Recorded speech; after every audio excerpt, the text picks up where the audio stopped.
And here we go.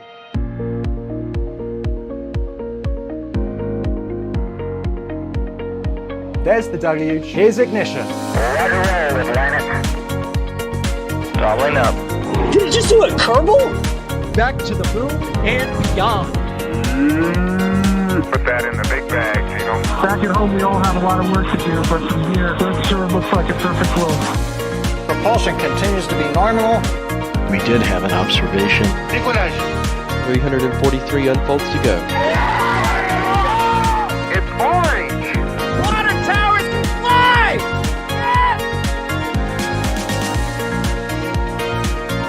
Bingo! Right in the center. Where's Jacqueline? There it is! That was surreal. That's not what we want to see. No. Oh my God. Yikes. You bet. Sure. We don't need any more of these.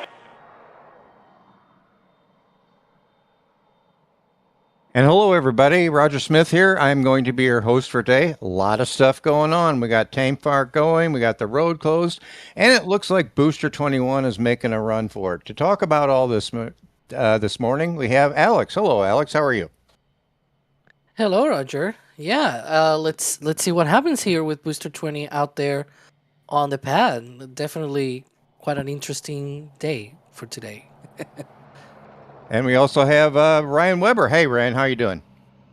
I'm doing fantastic. Yeah, a lot of stuff is supposed to happen today, and then of course, if everything goes well today, a lot of stuff's supposed to happen tomorrow too. So we'll see. We'll see how it all goes. And joining us from the field, we have Max Evans. Hey, Max. How you doing, buddy? Good morning, everybody. Yes, quite the interesting day ahead. Hopefully, with good news at the end of it. But I think this is going to be a day unlike any other we've had so far. But we'll have to wait and see. Very good. So, Ryan, I'm going to start with you. We got tank farm activity. Can you give us a recap of what's going on right now with the tank farm down at Pad 2? So basically, the Lux subcoolers have been chilled down for, I don't know. It's been like a solid 3 or 4 hours at this point. The methane subcoolers started their chill down a little while ago, and the methane reclaim vent started about 20 minutes ago or so. So based off the timings with the methane reclaim vent, a T0 for any kind of testing today will likely be around 12:20 would be my guess, somewhere around there, 12:15, 12:20. And I will say this, I would say it's either going to be a spin prime or an igniter, not a static fire test, and I can say that with confidence because Jay, if you, I'm sorry, I'm going to backseat produce real quick. If you want to pull up that, I think it's that ant cam, looking right at the bunker there, that wide shot we have. There you go. Over on the bottom right there, you see the booster transport stand. That is not moved. They usually move that when they're going to do a static fire or something along those lines. It has not moved, so today is likely either a spin prime or an igniter test, one of the two. So with that in mind, no static fire, but the TFR is up, which they usually do for Block 3 testing these days. I think with how new it is, that's just kind of a precaution. And so one of those tests is expected out of Booster 20. They will then detank the booster and safe it. While that is happening, we have Booster 21 rolling back from Massey's. That completed, it looked like 2 successful cryos and like maybe 1 or 2 aborts. It was kind of odd. But either way, that's rolling back. And then to top it all off, we don't know when exactly it'll roll, under what conditions, but it's certainly possible that right after Booster 20 completes its test, Ship 40, which is parked right in front of Mega Bay 2, will make a run for it. There it is right there, right in front of Mega Bay 2 on the left. And go to the launch site to then be stacked later today on 20, so it can fly in 31 hours, 34 minutes, and 51 seconds. So that's today. Nothing's happening. So, nothing. Right? There we go. And Alex, maybe to follow up with you as far as on whether or not they need a static fire. What they had 4 engines had issues on the launch. How many did they replace? And do you think just a spin prime and something like igniter test would be enough, or do you think they should actually fire those things off? We have seen at least 3 of these engines going to McGregor, so like having been removed from the booster and then going to McGregor. So there's at least that. We'll see what they do. Normally, if it's just a replacement, normally they don't really need a static fire per se. We've seen them doing like maybe a spin prime. Now they can also do like an igniter test and things like that. So it doesn't really necessarily need to be a static fire. So I'm not really going to be too picky about them not doing a static fire. They can probably fly just good enough with either a spin prime or igniter test. And I'll say this, based off of some of the pictures I saw and some of the other backroom work people have done, it looks like they have swapped out 5 engines total. So there's 2 that we didn't see. That I can tell at least, and that was engine number 4, 5, 6, 12, and 13 look to have all been swapped out. So at least 5 swaps. There's a possibility that engine 16 got removed, sent to McGregor, and returned, but it's hard to determine whether or not that was the actual serial number or not. That was in McGregor. I think that would have been SN 152. It's kind of hard to see if that's exactly what happened, but at least 5 are definitely swapped out. So, all right, very good, guys. And so, Max, I'm confused, and it doesn't take a whole lot for me. So, road delays. We've got Booster 21 is on the move, and they've got a delay from Massey's to production from 10 a.m. to 2 p.m. Okay, that seems pretty straightforward with the testing. But then it looks like, from production to pad, 12:30 to 4:30. I'm assuming that's the ship, but there's overlap. The beach closure goes until 9. Do you think they can get all that in? Will they get the testing done before they can roll the ship? I'm hoping so, but that seems optimistic. I mean, I would say yes. I mean, obviously they can move the production to pad window more to the right if they need to accommodate with the testing timeline, depending on when they end up wrapping that up. But as far as we can tell, as Ryan kind of touched on earlier, like I think SpaceX wants to move as quickly as possible today, and the tank farm was active very early on. Granted, the road is not perhaps closed as soon as they wanted to. They're about an hour and change into the road and beach closure window now, which began at 9 a.m. But they're going to want to wrap up testing on booster as quick as possible, and that means, I think, with this current timeline, around, I would say between 2 and 3 p.m. Between having the booster detanked and safed and ready to have people at the pad again. And as soon as the pad is safe for people, that is when I imagine they're going to roll Ship 40 out right then, as soon as they possibly can, and hopefully get it stacked by sunset, which I think that they can pull it off. But Ship 40 is still currently sitting just outside of Mega Bay 2. It actually has for about the last day or so. It's a very prolonged period of time to just be outside, especially over at the production site. But I would not be surprised if we see it moving towards Remedios and then Highway 4 somewhat soon, probably once they begin tanking it. And as Ryan said, that they could easily stage it right at LBJ, right at the hard roadblock that was just on your screen a few moments ago, until the pad is safe, and at which at that point they will ascend it out to the pad while the road is still closed, I guess, overall. So, they want to move fast, and they want to move efficiently today, and they kind of have to if they want to meet the launch window opening in about 31.5 hours from now. So I would say it's still 100% possible. I mean, this is certainly a timeline they have not used or, I guess, undertaken to this point, just because of how ambitious and how quick it is overall. But we have seen them do things that we have thought they wouldn't be able to pull off, like having the booster roll out to the pad for its full 33 engine static fire less than 24 hours after getting to the pad without any spin prime or test of the igniters of any sort. So never say never. If testing does go well today, I can see them 100% trying to launch tomorrow.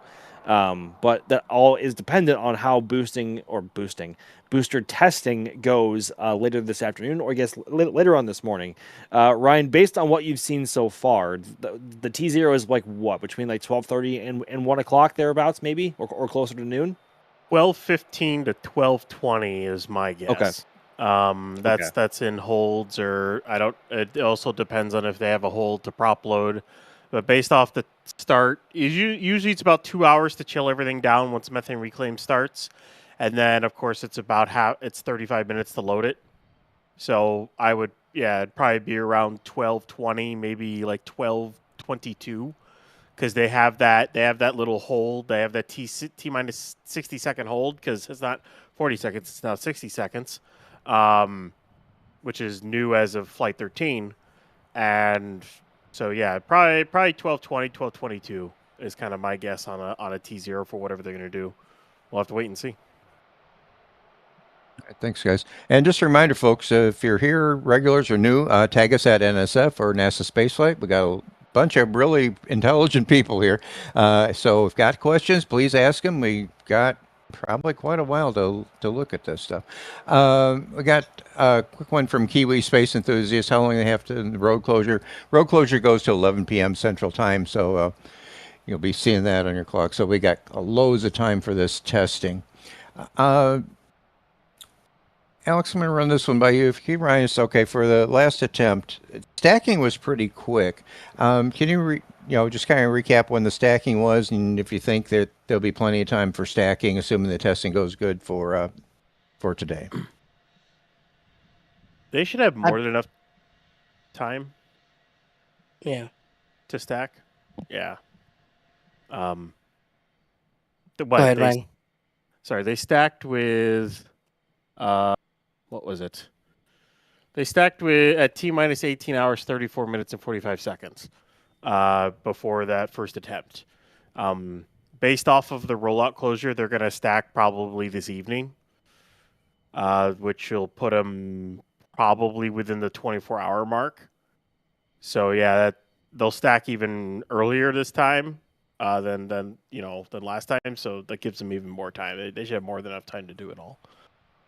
Having them stack in daylight would certainly be a welcome change, because like nighttime stacks are cool and all. Like it looks cool, but like it's a lot easier on the cameras, and also just looks, in my opinion, it's subjectively looks better when they stack in daylight, and it's easier for us to look at. So that's what, and as I was saying earlier, if they can get this thing stacked by about 7 p.m., that would be perfect. But that's just me being selfish. I want a daytime stack too, or at least like that would be nice. Sunset stack. Like just some more time for us to get B-roll and daytime imagery of a full stack as opposed to last time, because like stacking at like midnight doesn't give us a whole lot of time, especially when we have to be up at 6 o'clock that morning. So yeah, I'm just being selfish here. Yeah, definitely be good to see that going.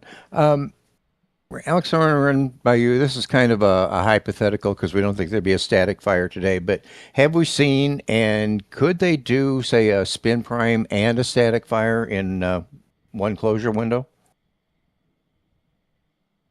We could, but I doubt they're going to be doing that today. They have not done multiple tests of the same vehicle in the same window for a long time. I think the last one was SN9 back in 2021.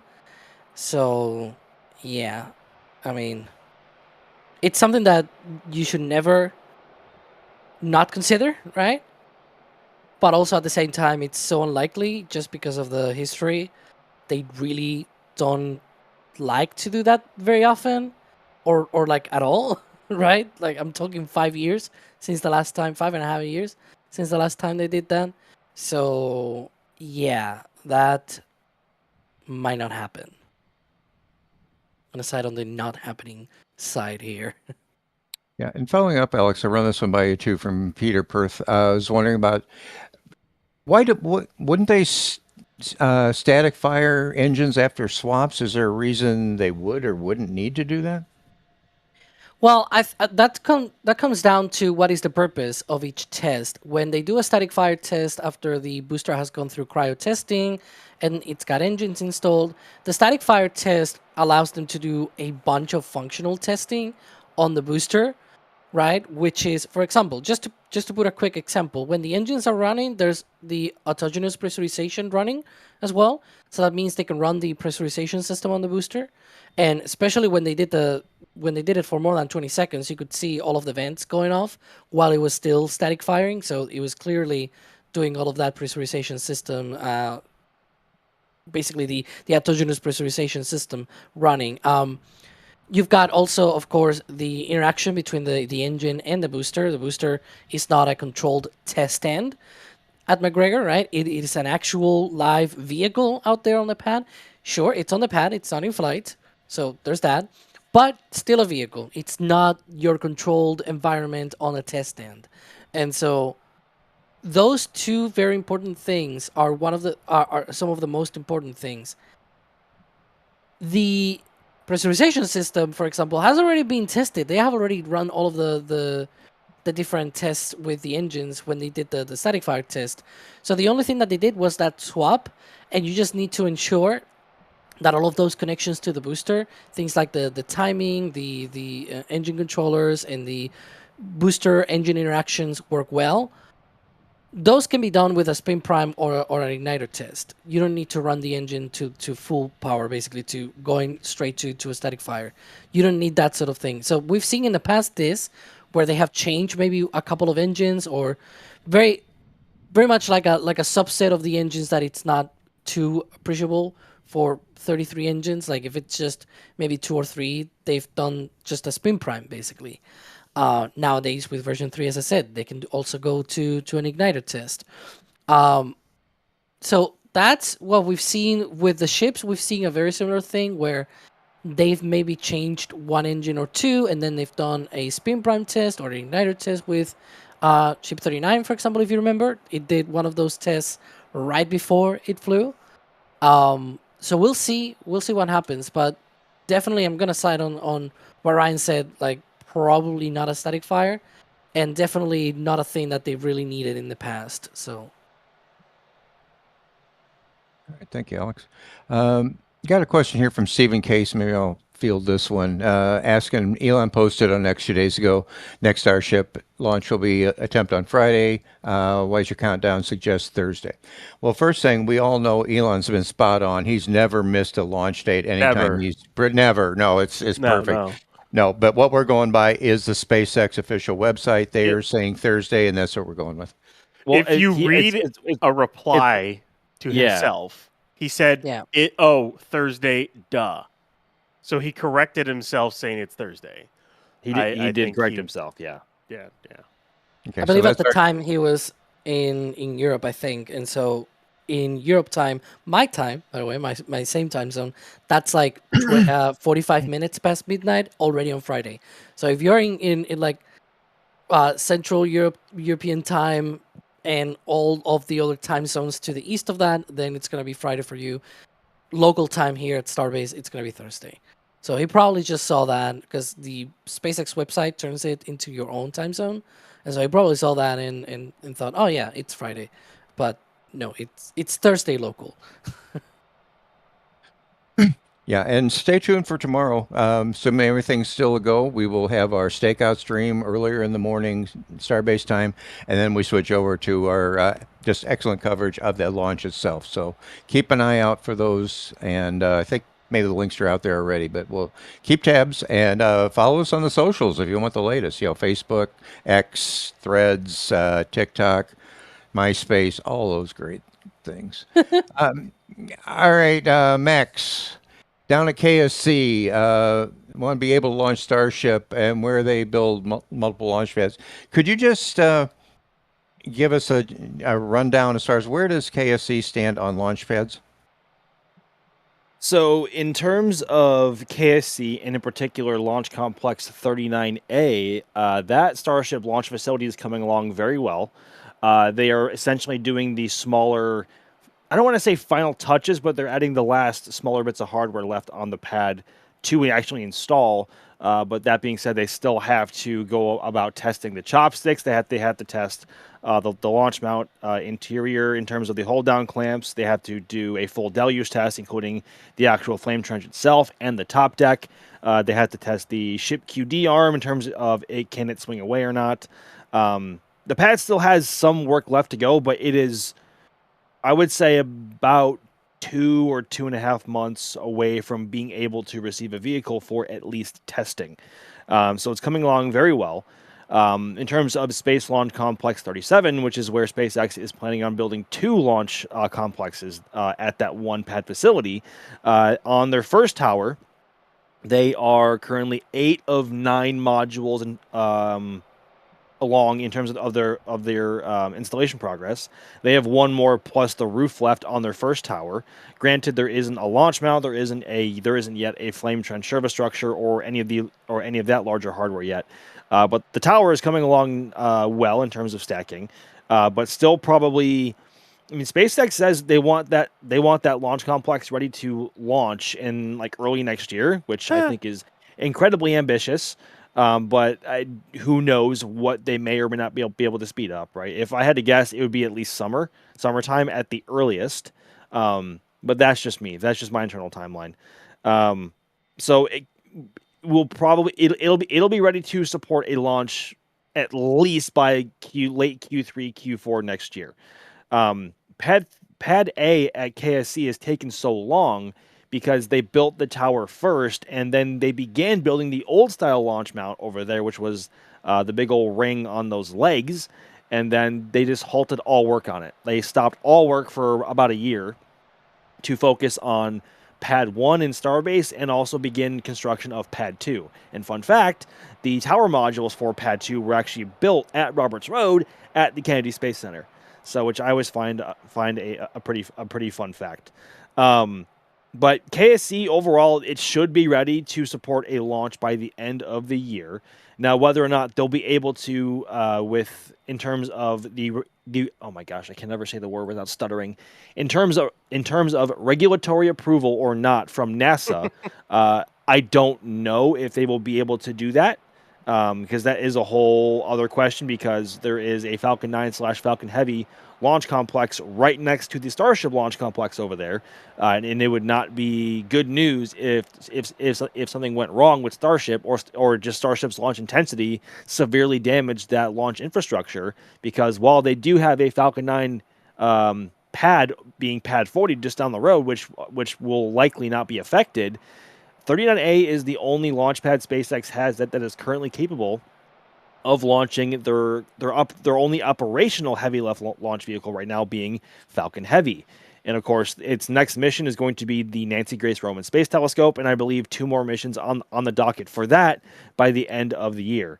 And it would be a very, very bad thing if they were to severely damage that because of Starship and being just how strong and intense it is at liftoff. So we'll have to see what NASA and the government want SpaceX to do on that front, whether or not they want to keep launching out of Pad 2 and Starbase first, or if they want to prove something else to prove that Pad A is able to support a launch. I guess before the end of the year in terms of the hardware around it. But just in terms of the hardware side and for Starship, it should be ready to launch by the end of the year. But we'll have to wait and see if they actually do that. Oh, thank you, Max. Ryan, I'm going to run this one by you. Tushal's asking, with all the testing performed and tank fire upgrades, have we seen the chill down time improved? And it says, based on the expected launch every hour, it has to improve. Well, the last part, that's going to be impacted by how many launch pads we have, right? So we got multiple launch pads, so you can be launching each one every so often. Can you speak to the actual chill down process at Pad 2 right now and how that's improved from Pad 1? Well, the chill down's a little bit quicker than Pad 1 because they have some of the lines that they have are vacuum jacketed. All the stuff that's in the trenches is vacuum jacketed, but everything above ground is basically insulated. So that stuff, they have to chill that down before they're going to use it. The one biggest thing I'm waiting for them to do, and I don't know if they're going to do it at Slick 37. They did not do it at 39A, so you're not going to really be able to do hourly launches out of that one, is they need to, every single line needs to be vacuum jacketed. So everything coming out of the tanks, going to the pumps, the subcoolers, to the runs, all the way up the tower to the pad, everything needs to be vacuum jacketed. If that's the case, you can basically keep everything in a state of chill down at all times, and all you have to do is then chill the QD, chill the vehicle, and load it and go.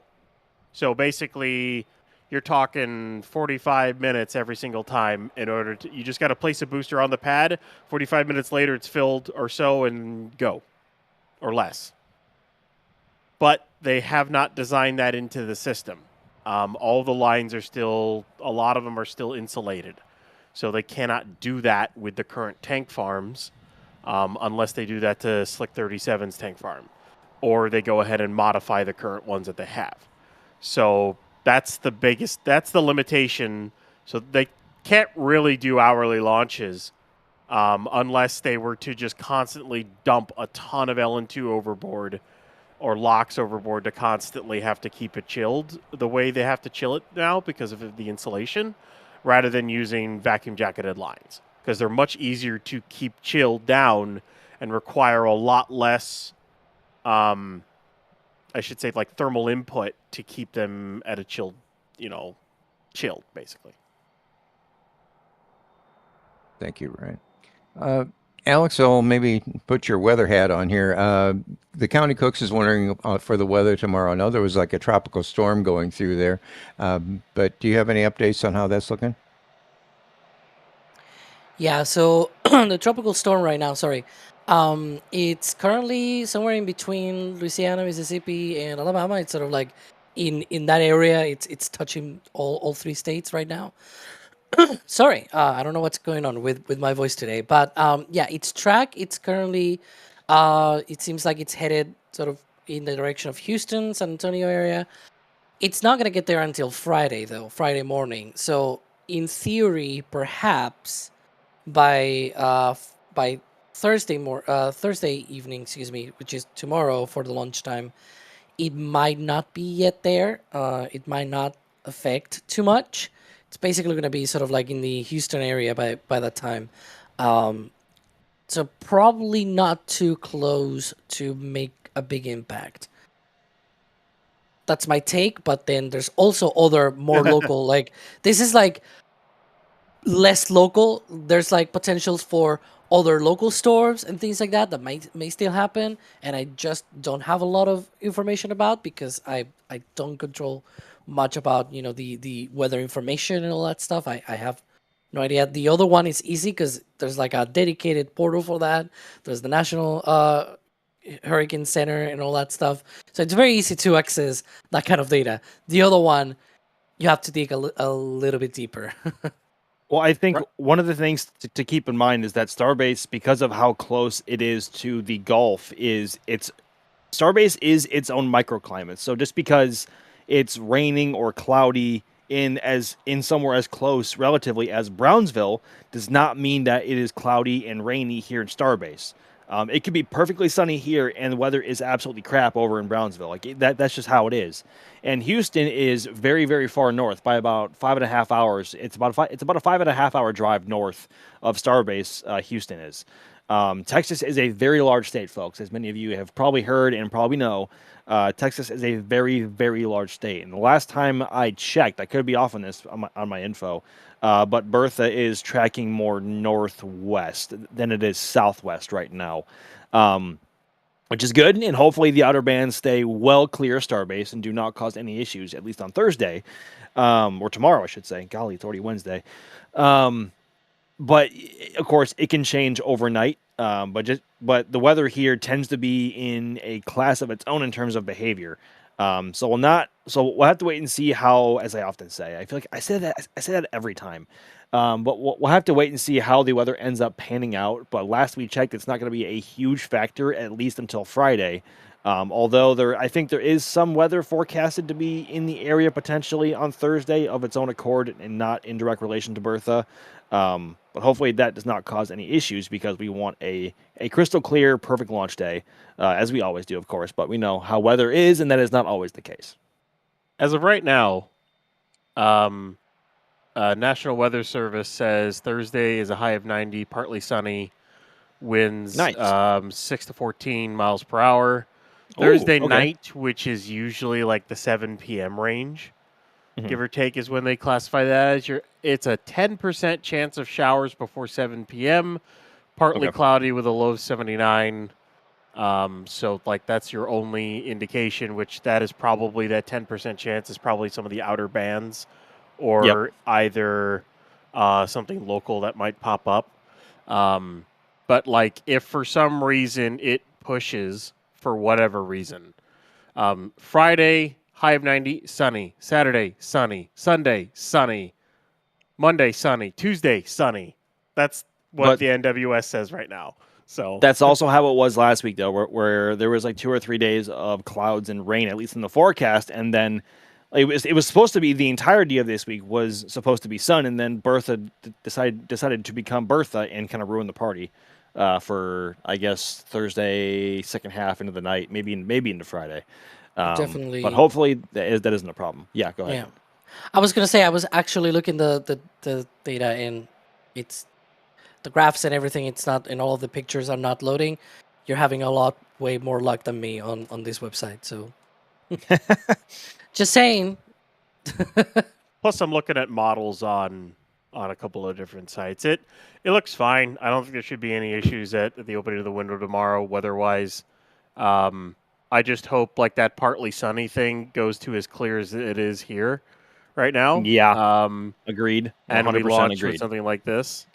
That's always the perfect one. I still remember, and I wish we could get that that replicated. That if you guys remember SN8's deep blue sky when it launched. Yes. I Yep. want that again for like a full flight. Maybe we'll get Like, that for a booster catch, which would be amazing. Like, I think SN8 and SN9 certainly had the best light that I've ever seen in terms of the suborbital hops. Although, 10 that was being beautiful. said, I think Flight 6, might be my favorite just in terms of overall light and weather conditions. That's my opinion. Obviously, you are free to disagree. But going back to the spaghetti models for Bertha, it's always so funny watching those because I remember there were like a majority of them had the storm tracking northwest, sometimes southwest, but there were also like 2 or 3 that had it carrying like east in north. It's like some models just cannot agree with one another at all. So you can't trust them 100%, but a majority of the predictions have it tracking, I want to say, north of Starbase. So hopefully it sticks to that. But of course, the storm has a mind of its own and can do whatever it wants to do. But that is a stark reminder that we are well within hurricane season now here in the U.S. And that is more of a factor, I would say, for the east coast of Florida, where a majority of spaceflight activity happens nowadays. No offense to Starbase. But we got off kind of light last year in terms of what we did and didn't get. And what we did get is like next to nothing. Because every single storm that was tracking toward Florida last year tracked north and did not come toward us. It's like it didn't even want to touch us. It was kind of weird. So we'll see how that pans out for this year. But being right here on the Gulf does not mean that we are immune from any storms as we have seen before. All right, thanks, guys. So, Ryan, I want to get back to you. Can you give us an update? We see a lot of venting going on at the tank farm. Where do we stand with that? And any estimates or any changes to your estimated time of testing? No real change in estimates. With the T0 going to be around, I've been saying around 1220, 1222. We'll likely start to see the methane reclaim vent shut off and the subcoolers really engage probably around 1140, 1145. I would assume around 1140 would be my guess. So, like, we have about another hour or so until we really see if they're still on track, unless the tank farm were to die down for any reason. But as of right now, they are still on track for They had a T0 a little bit after 12. And yeah, that's kind of where we're headed right now. And I think Booster 21 has entered Highway 4. It might have. It's kind of hard to tell. It's always hard to tell when it enters and when it hasn't. But at this rate, Booster 21 will still be rolling back to the production site by the time Booster 20 hits its supposed T0 at this rate. So, yeah. That's so funny. I Take don't that know why. long to roll back from Massey's.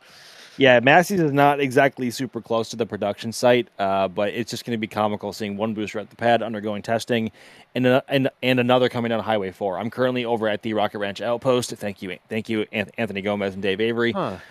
Great place to watch launch. But we have a direct view also to Highway 4 and the production site over here as well. And seeing a booster come by the windows here in probably like an hour's time. Is going to be funny. I don't know why. It's just going to tickle. Go ahead. That makes me wonder. So there's two options now because now I just thought of it. So one, they could roll 21 all the way to the ring yard, and park it in the ring yard, and then that same crew grabs 40, or get 21 into the bay, and then that same crew grabs 40 and rolls it to the pad, or they roll 40 out onto Highway 4 out of the way, and then 21 goes in, because either 21 has to wait for 40 to leave, or 40 has to go out first, or 21 has to go in, and then 40 has to leave after 21 gets to Mega Bay 1, because there's not enough room to roll both out at the same time or kind of crisscross. So either one has to go before the other, or they have to wait for one another, kind of thing. So I'd be curious to see. Maybe 21 will get back, and then once 21's back in the ring yard and lined up with Mega Bay 1, they'll just leave it in the ring yard and roll 40 out and then deal with 21 later. They might do that. So we'll have to wait and see what happens. Yeah, I wonder if they're waiting to see just how far they get with Booster 20 compared to where a 21 is in the grand scheme of things, like during certain points in testing, as to whether or not to make that choice of rolling ship 40 out before or not. It'd be funny if they parked 21 on the highway just to get 40 out before they could get 21 in. Boy, that booster would be parked there for like a solid hour. Probably. I don't know if they want to do that. I don't know why. It would just be the funniest thing to see 40 coming out onto Highway 4, and then seeing 21 just kind of waiting for it. It's like the classic Midwestern. Oop, just let me scoot by here, it's like that. If the Cybertrucks are out of the way, they could basically crawl it off to the side and off to the side of Highway 4. You know where they park all those Cybertrucks alongside the Starbase sign? Yep. They could, if they don't have any Cybertrucks in one area, they could roll the booster off to the side there, so it's not in the middle of the highway, and then roll 40 out, and then come back and grab 21 and roll it in, which would be a great opportunity to take pictures of 21 if they did that. Part of me wants to do it with one of those vehicles, so it sits on the highway for a while. I want it to happen to one of them, but the more likely option is 21 rolls all the way in, it lines up at the bay, and then 40 rolls out, because they also have to wait for the booster to detank, and by the time 21 gets into the ring yard and 40 starts rolling out, the booster should be safe, and they could just roll 40 straight to the launch site rather than having to wait for anything. So we'll wait and see what happens over the next, I don't know, that's at least the next 4 hours. So I would say Ship 40 probably has priority in terms of moving operations, just given the flight is supposed to be tomorrow, and they want to get the ship out to the pad as soon as they can. Booster 21 just kind of feels like the awkward sibling, just kind of like trying to get to where it needs to go, but not trying to get in the way. It's like it can wait an extra 12 hours. Who cares? Yeah, it's fine. It's fine. All right, I want to thank some people here real quick. We got Josh FVP has become a Pad Rat member. Welcome. We got lots of great content for you, especially when the launch streams happen. You get a lot of behind the scenes stuff of what goes on, and there is a lot that goes on to these broadcasts. It's just amazing that the team can do. Again, we got Josh FPV. If Flight 13 doesn't happen this weekend, I might go crazy. I've flown out twice. Yeah, hopefully you can be there when this happens, because it is just it's hard to describe as far as the experience of watching the whole Starship stack go. So thank you for the support there. We got Modern Maxim giving us some support here. Quick cadence is crucial objective to the Starship program. No time like the present to demonstrate. I think we're seeing that today, and I think it's just going to pick up. We got boosters rolling, ships rolling. We got, testing going on. So yeah, I think the cadence is just going to keep increasing and increasing. And always one of our regulars, Bideford, thank you so much for the support. Yeah, I'd like the weather for today, same for lunch. Fingers crossed. Blue skies would be wonderful. Alex, I'm going to run this by you from Master Wanderers, wondering about the ship. After 40, when we did the aborted launch, there probably was some vibrations or, stresses put on the ship. What do you think they did for examining the ship? Do you think they did any major changes, or what would they do when it was rolled back? Well, I do think they did a thorough inspection. I mean, they were there for what, like 5 days? The full weekend. It was removed on Tuesday, yesterday, I think, right? Or maybe like I'm trying to the ship. It was removed from the work stand either Monday late at night or maybe Tuesday. I don't remember exactly what time, but I do remember it was like as I was asleep. So I think it was around that time. It was early in the morning. They placed it on the transport stand and then rolled it out, parked it in the rain yard, and then they kind of snugged it up against Mega Bay 2 around middle of the day or so, because they had to get the booster transport stand behind it so they could grab 20. Because there's not a lot of room there in that area to move stuff around. So yeah, it was early morning yesterday. So that's what you've got. A bit of Friday, then Saturday, Sunday. That's 2 days and a little bit of change. 3 days, yeah, almost 5 days of being able to work on the ship. I think they might have had plenty of time. I mean, if they had plenty of time to do the booster, which they changed at least 5 engines, plenty of time then for the ship as well. I don't really think that was. I mean, if it cannot survive just being on the pad for like 2 seconds with engines igniting on the booster, it's definitely not going to survive the entire flight environment. You know what I mean, right? So. Yeah, I think they just kind of looked at some stuff, maybe did a couple of little extra things that maybe they hadn't done before or something, or maybe there was like just little extra things that they just didn't have time for and they wanted to launch and they just kind of got to. Like one of those extra things was putting the S40 decals on. It now has that. That's true. They've had a little extra time, so they did that. And they were kind of doing inspections in the engine bay. So I think it was just little things like that.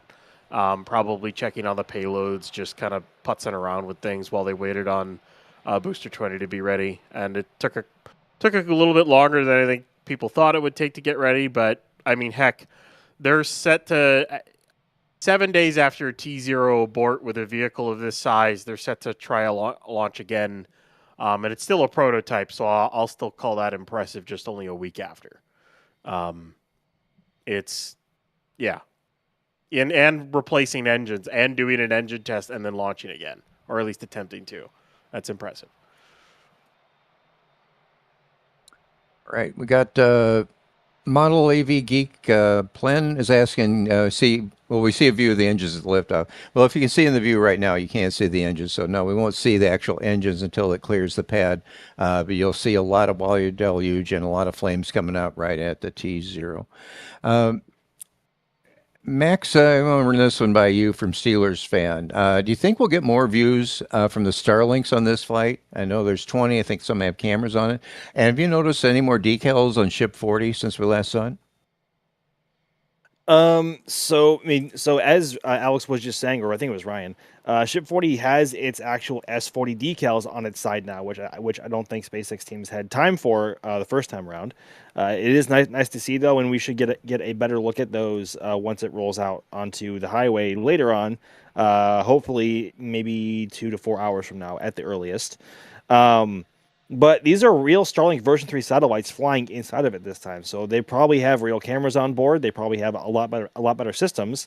6 of those 20 Starlink version 3s do have much better cameras, or I should say, I think they're actually the same cameras used on the version 2 mini Dodger dogs that they used on Flight 12 to get that to get the imagery of the actual TPS system on the belly of ship. And those white tiles to simulate those that are missing. So yeah, we should get some. And the fact that these are real Starlink version 3s, I think bodes a bit better in terms of whether our views are going to be better or not. I think they're going to be, but this is also a big test for Starlink version 3 as a whole, because not only does it need to communicate with the ground for the cameras, but also needs to communicate with the rest of the Starlink shell, as that is one of SpaceX's spoken and key objectives for this flight. And assuming all goes well there, they may go fully orbital for Flight 14 and whatever comes with that. But I would suspect that we will probably have just as good, if not better, views from onboard ship and the Starlinks in particular than we got on Flight 12. Thank you, Max. Alex, I'm running this by you from Heliosphere Physics. Do you think the lofted trajectory on Flight 12 is planned, or is it some sort of adjustment to either the boost back or the ship RVACs? I'm not sure exactly in which way was it a lofted trajectory, but if they mean like what the ship did after the RVAC went out, yeah, it needs to pitch up a bit to compensate for the RVAC going out, because otherwise it will just come back down much quicker, and therefore it will just plunge back into the atmosphere. You don't want that. And Max, running this by you, I got my estimate here from Mallard. How long does it take from a barge to go from between Starship and KSC? I think it's about a week. Is that in the ballpark? I was just gonna say, I think it's in the neighborhood of about a week. I'm a bit ashamed to say I haven't tracked its last 2 trips back and forth in terms of time, but I think just given those final cars, or are we still those looking might be for... the final cars leaving the pad. If we have a view of the tank farm or closer to the beach, we can probably have a better answer on that. But that's mostly Cybertruck, so that might be the last personnel away from the pad. That should be, because usually on other test days when they do final personnel, they also roll the booster stand out, and they did not do that this time. It is still parked. So, yeah, again, I'm expecting a SP or an igniter test today. We'll have to see which one it is, because they've always rolled the booster stand away when they go to static fire the booster. And SP standing for spin prime. All right. Here's a hypothetical one, Ryan. I'm going to run this one by you. About the cross-range capability of the booster. And we got, SpaceX has bought a big chunk of land in Louisiana they're going to be developing. Let's say down the road they got a tower down there. Could a booster make it to Louisiana and be caught there, or is that too far downrange? That's too far down. That's pretty, I what is it? To the land that they have there from Starbase, you're talking... Oh, let's see here. I'm going to do some quick Google math there. You're talking 380 miles. So basically, what? That'd be an ASDS, Alex? How far is the Falcon 9 ASDS again? How far did you say was it? 380 miles to get from Starbase to the Louisiana. Straight line. Yeah, that's about how far you go on a Starlink launch with a booster. So, yeah, if in theory they did a ballistic ASDS with a booster, the problem is that inclination has them going over the entirety of the like a good chunk of the U.S.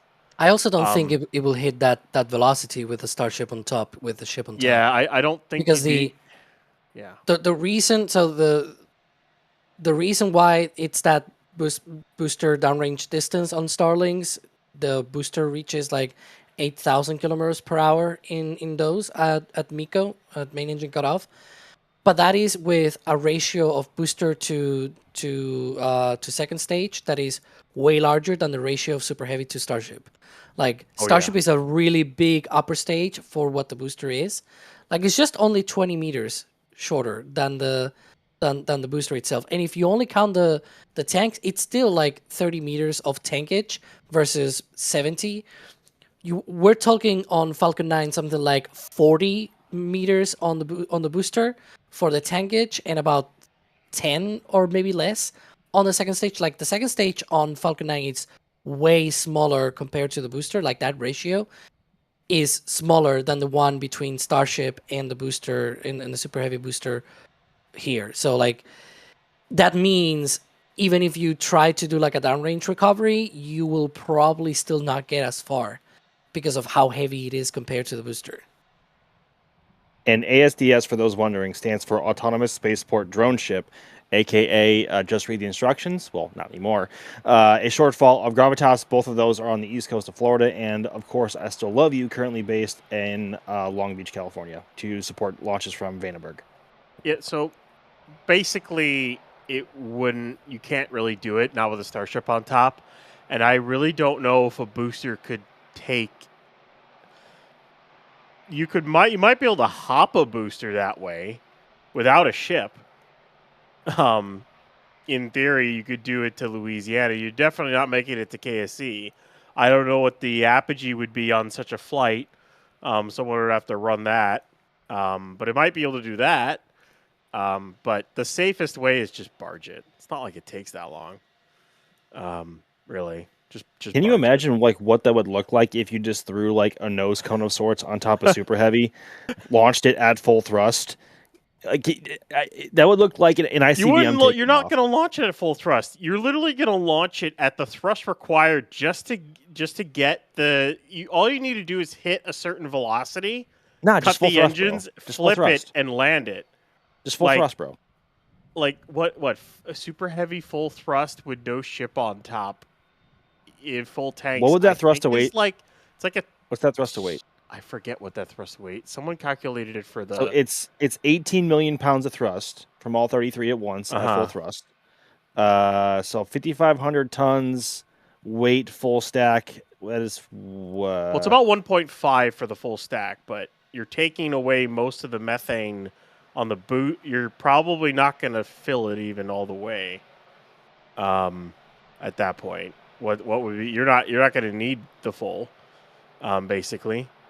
So yeah, and then thrust to weight ratio, yes.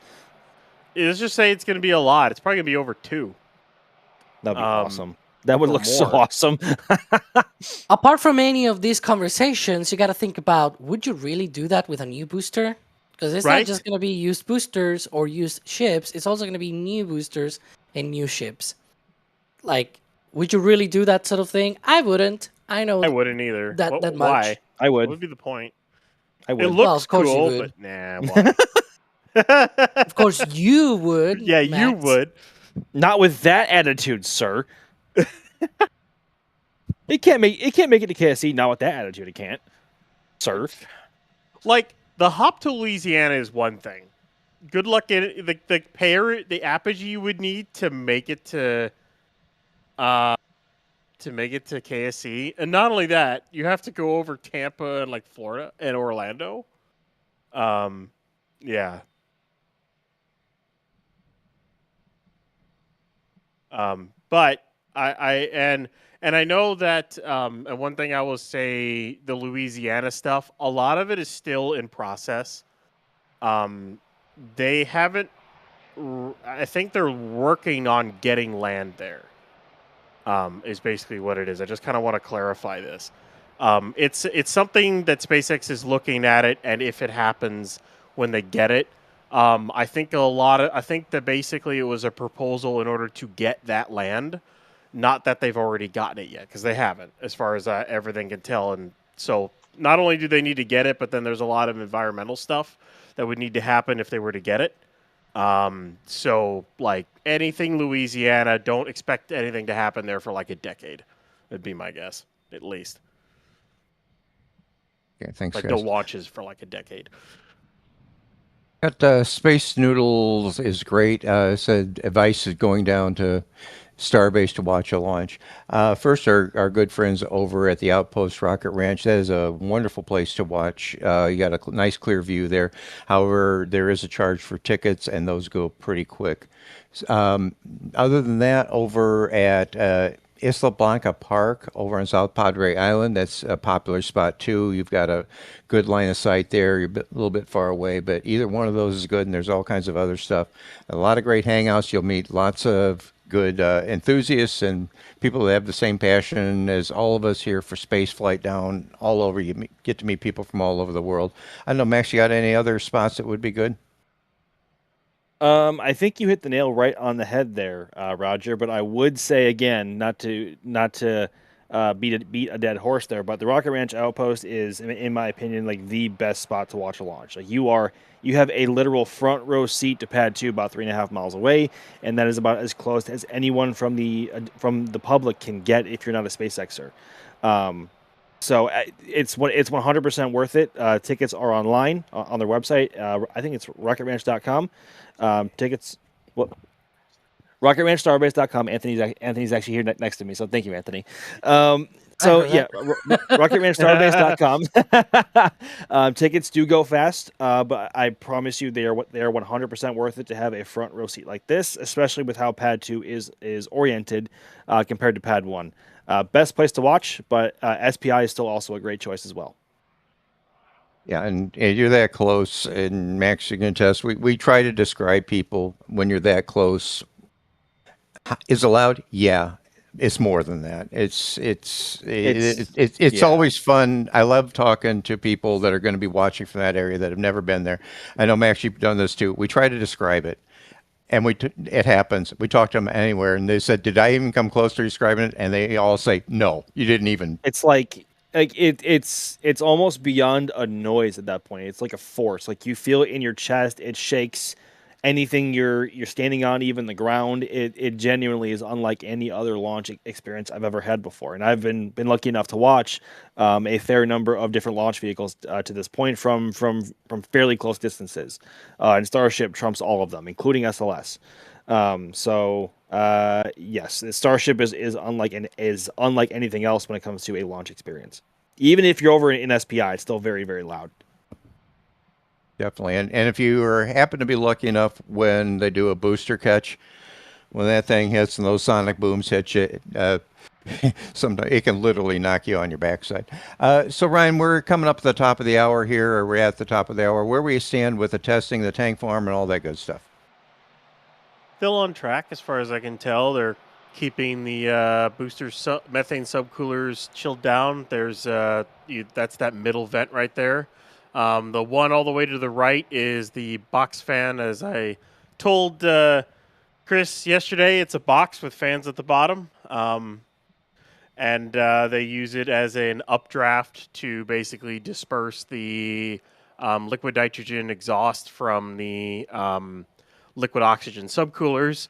And then the vent that's all the way on the left is your methane reclaim vent. That is that's basically nitrogen getting vented off as they are basically reclaiming methane that they're using to chill the tank farm down, so that they don't vent it off. They basically reclaim it and reuse it. Everything's on track. We're still looking at possible prop load start in about 45 minutes, give or take. So that's kind of where we're at this moment, and we'll wait and see if it happens then. Chris is like, "What's a box fan?" And Ryan's just like, "It's a box with a fan in it." Classic. It's in the Ryan name. response. That was priceless. When it was on the Raptor side, and Chris just like, "Oh." It was Like it's not some magical word that somehow means something different than what it is. It's a There we box go. fan, and it's a fan in a box. So it got a I guess it got a Nightbot command, and I guess we need merch now. Did it really? Box fan merch now. Oh, apparently. gosh. Okay, let's go. Because Lindsay. So Massey's has one, Starbase has one, 39A definitely has one. Slick 37 will definitely get one as well for the lock side of the tank farm. The methane side does not have it. Because what they do with the methane subcooler exhaust is they run it through a set of valves so they can control how much of the exhaust is going out of the exhaust exit, so they can control the pressure inside the subcoolers more, so they can better control the temperature of the liquid methane compared to the liquid oxygen. They care more about that a little bit more than they care more about the liquid oxygen. So that's why there's only a box fan for the lock side, then none for the methane side. So instead of jag in a box, it's fan in a box. Whatever. Yeah. That was horrible. I know. Nobody said anything. Crickets. I want to thank a couple of people here from Microplotch. Thank you for your support. Betting target time is 12:20. Well, we will see. We're definitely keep an eye on all the things, and we've got the pros that are watching all that. Thomas Kahn, real question is, how many Falcon 9 Merlins on the booster for a lift a full stack to orbit? Oh, okay. All right. lot. Well, Many. let's just ignore the fuel factor and was incompatibility. it 1 meganewton for a sea level Merlin, or like It's 850? something like something like that. I think 86 a full metric tons of thrust. I think a full Falcon is like 1.7 million pounds, something like that. Would of you thrust. say, Alex? Each Merlin, it's 86 tons of force. So if you do the math, it's about 95.9 Merlins that you need. Oh my god. Really? Yeah. 95? So we'll put around 100 Close to on there. 96, yes. Oh Yeah. my god. Yeah. The 1 meganewton is like the MVAC with the Yeah, that's extended right. That was nozzle and in vacuum. But yeah, in sea level Merlin, at sea level, that's like 86 metric tons of thrust. That's Then it actually grows, kinda I think, crazy. to 92 in vacuum. Like the sea level engine in a vacuum could do like 90 something. But yeah. Is that for same thrust? Wait, no. Because that's... Yeah, because 86 times basically 96, yeah. That's hilarious. That's for about same thrust as what the booster has, I think, right now. Because the booster... Yeah. Because this booster is running at 250. And yeah, that's basically the same exact thrust. Of course, the number of that will go up when they go to 2.8. What? That will be 10 Falcon 9 boosters, more than 10. Yep. Hello, Booster 20. Yeah, what's hi. that? Wait. Good morning. Wake up. Good wakey, morning. Wakey, eggs and bakey.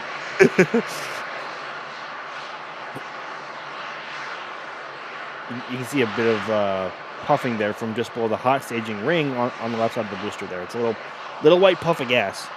That's where it's currently venting from. Yeah, it's venting the top of the methane tank there.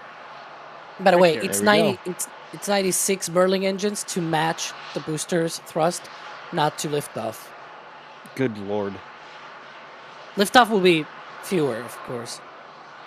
I mean, having like 90 engines like for a rocket would be sweet, but that's like putting 3 super heavy boosters together for a 99 engine rocket. How sick would that be? Like a literal earthquake maker right there. Okay, Ryan, what's that vent that we're looking at there on the top of the booster? That vent, that is just the methane tank vent. They're venting off some methane gas. Don't worry, they're allowed to do like 7 tons of methane per test, and they almost never hit that margin. And if they go over it, it's basically just a fine from the EPA. And well, I mean, it's usually not that much, so it is what it is. There's a lot of things put more methane into the air than that does. I'll just put it that way. Thanks, Ryan. I was gonna say for when they go up to 280 ton thrust on the R3s, that's going to be 107.4 Merlins they'll need to match the booster thrust again. So. Okay, so Max, Mark Cantu is wondering, let's go with Flight 15 because that's maybe the earliest they would do a ship catch. And said, do you think they would expend the booster to catch the ship and go for the ship catch of the booster at the pad? Okay, I'll take a first stab at this. It's for one orbit, it's going to be at least 90 minutes for the ship, so that would be enough time. But even to do that, you got to do some cross range with the ship coming back and do multiple orbits. Max, what's your take on that? Do you think they will expend the booster and catch ship or go for ship catch? I think if they want to catch both, there are two possible scenarios. One, they need to have both pads here in Starbase at least operational with the chopsticks, being pad 1 in that case. So launch from pad 2, probably catch booster on pad 1 on the sticks. Obviously have it either hanging there. What? So that would be my guess. Yeah. Yeah. Then have it hanging there. Have the prop boil off, and just like I guess quote unquote naturally safe it, and then have the ship make probably 1 or 2 orbits depending on cross range and orbital inclination to come back to the launch site and be caught over at pad 2, or they launch from Florida and catch booster in Florida and catch ship in Starbase whenever the orbits line up again. That might be closer to a 24-hour period if I had to guess. Ships are currently built to last 48 hours in orbit. Or vice versa, launch in Starbase, catch in Florida. So if they want to catch ship on Flight 15, good Lord. I think option 2 makes the most sense as to launch from one site, catch on the other.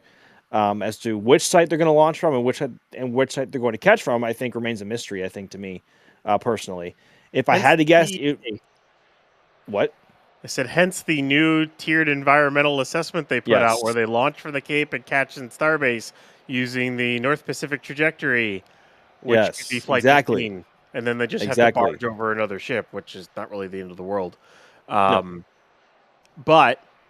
the other thing I could see for Flight 14, if they want to catch both, is you catch the booster on pad 2, you put it back on the pad, safe it, and then you go ahead and take it off the pad. The ship goes orbits for a day or 2 or so, or whatever, how long it needs to orbit for, to get the booster out of the way, and then catch that on pad 2 as well, assuming the tower is good to go. They could do that. It would be amazing if they were able to use the same pad for both launch and catch. But that would require probably at least a period of time of 4 to 6 hours to obviously catch the booster, lower the booster back down onto the launch mount, detank it, safe it, and then lift it back up onto the transport stand and have it transported away. But by that point, the orbits probably are not even close to lining up for ship, which is why that would probably be closer to a 24-hour time frame there for ship to come back. That would honestly be my preference, is to just launch and catch both at the same tower. But I don't know. It's all going to depend on what SpaceX is allowed to do and also what they want to do and what makes the most sense for them. So as we often say, we'll have to wait and see. But it's certainly both make sense. They really do. But that all depends on the state of 39A and whether or not that's able to support a launch in the next probably 2 to 3, probably closer to 3 months. But if they want to launch from Florida, I think SpaceX said on their recent stream for Flight 13 that they are currently targeting November, I think, for the first launch out of there. So that gives us a rough net for Flight 15 or whenever the first flight from Florida would be. But the path forward there is kind of... It's a mystery, and it's really anyone's best guess right now as to what they'll actually do. And thanks, man. Just one little thing to add to the end of that. For catching the ship with the booster on the pad, they can't do that. There's not enough clearance to catch the ship off to the side, and they're not going to have one stick extended while one's retracted to go catch the ship off to the side of the tower. That's not really designed for that, and there's not enough clearance to catch the ship without smacking into the booster. So Basically, I can never see, unless they make the tower much taller, I can never see a world in which they catch a ship with a booster on the pad still. Now with that attitude, sir. And it will need to be way taller, right? Like we're Oh not yeah, talking, like way taller. oh, to 5 have the meters more. plans. No, like yeah. Yeah, Like probably also like 2 or 3 more segments taller. At least. or more, because like remember, ship's gonna get taller too, so it'll hang down even farther off the sticks. So that's gonna be even more of an issue. Nuh-uh. Nuh-uh. All right. Nuh-uh. Okay, I want to thank, we got an anonymous store message. Looks like you got a patch there. And so I want to go over on the store here. We got patches and pins. I think we're below 50% now. This is one and done. You get them now, and once they're sold out, when they're gone, they're gone. I also got some etched whiskey gases that our very own Dan and his daughter are etching personally. They're really cool glasses. I also got some t-shirts, some hoodies. We got kids stuff going on. We got stickers. I just got my stickers. They're really cool. They got 2 different sizes. Sun shirts. Those sun shirts are awesome. If you're in any hot environment, and I know you guys will attest to this, they are just awesome. We got mugs. We got some other lightweight shirts and hoodies, and we got the pins and the pin mounting sets. I think we still got some of those. So check it out. Like saying, lots of cool stuff from this and previous launches. So like I say, the quality of the merchandise, I just can't speak. It's just wonderful. We got Jay Blazeman, this and that. Thanks for the support. Wondering about, will version 3 stick to the end of the decade? Alex, what do you think? Do you think version 4 will be there by that time, or do you think version 3 will make it to the end? Well, it needs a bit of time, right? Because version 4 will not be able to be built until they have the Gigabase up and running, both the one at Starbase and the one at Florida. And while the main structure may not take a long time to be completed, right? Like the Starbase Gigabase, basically maybe a few months, couple of months until the full structure is completely built. Then there's the outfitting, all of the tooling, all of the cranes, the different work platforms. Then you need also the turntables. You need a lot of things inside, and it takes a while to do all of that. It's not something that you can just just clap and suddenly it's everything all outfitted. It will probably take months to do all of that. But then it's also the fact that for the purposes of just getting started with operational missions, version 3 is probably good enough for them. So my bet is they're not going to be trying to rush version 4 just yet, because you first got to get started. Like version 1 and 2 were sort of like getting started of the getting started. You know what I mean? Right? Like it was just a trial and error point where they were trying to dial in the design of the booster and the ship so that they could get to that 100 tons to low Earth orbit sort of performance mark that they want to be able to start operational missions. Version 3 maybe hits that mark. We seem to be more or less on the right path there with version 3, which, you know, based on what we've seen with Flight 12, it seems like it might be able to, with a few other improvements here and there. But version 4 will be the one that is sort of like much more stretched on the booster, much more stretched on the ship. It should be able to do like 200 tons to low Earth orbit, etc., etc.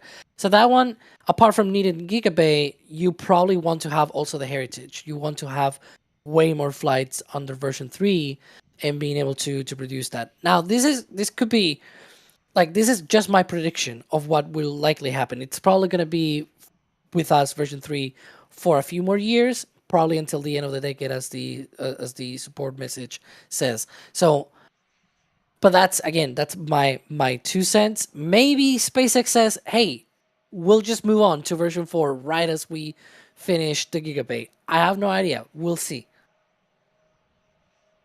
Thank you, Alex.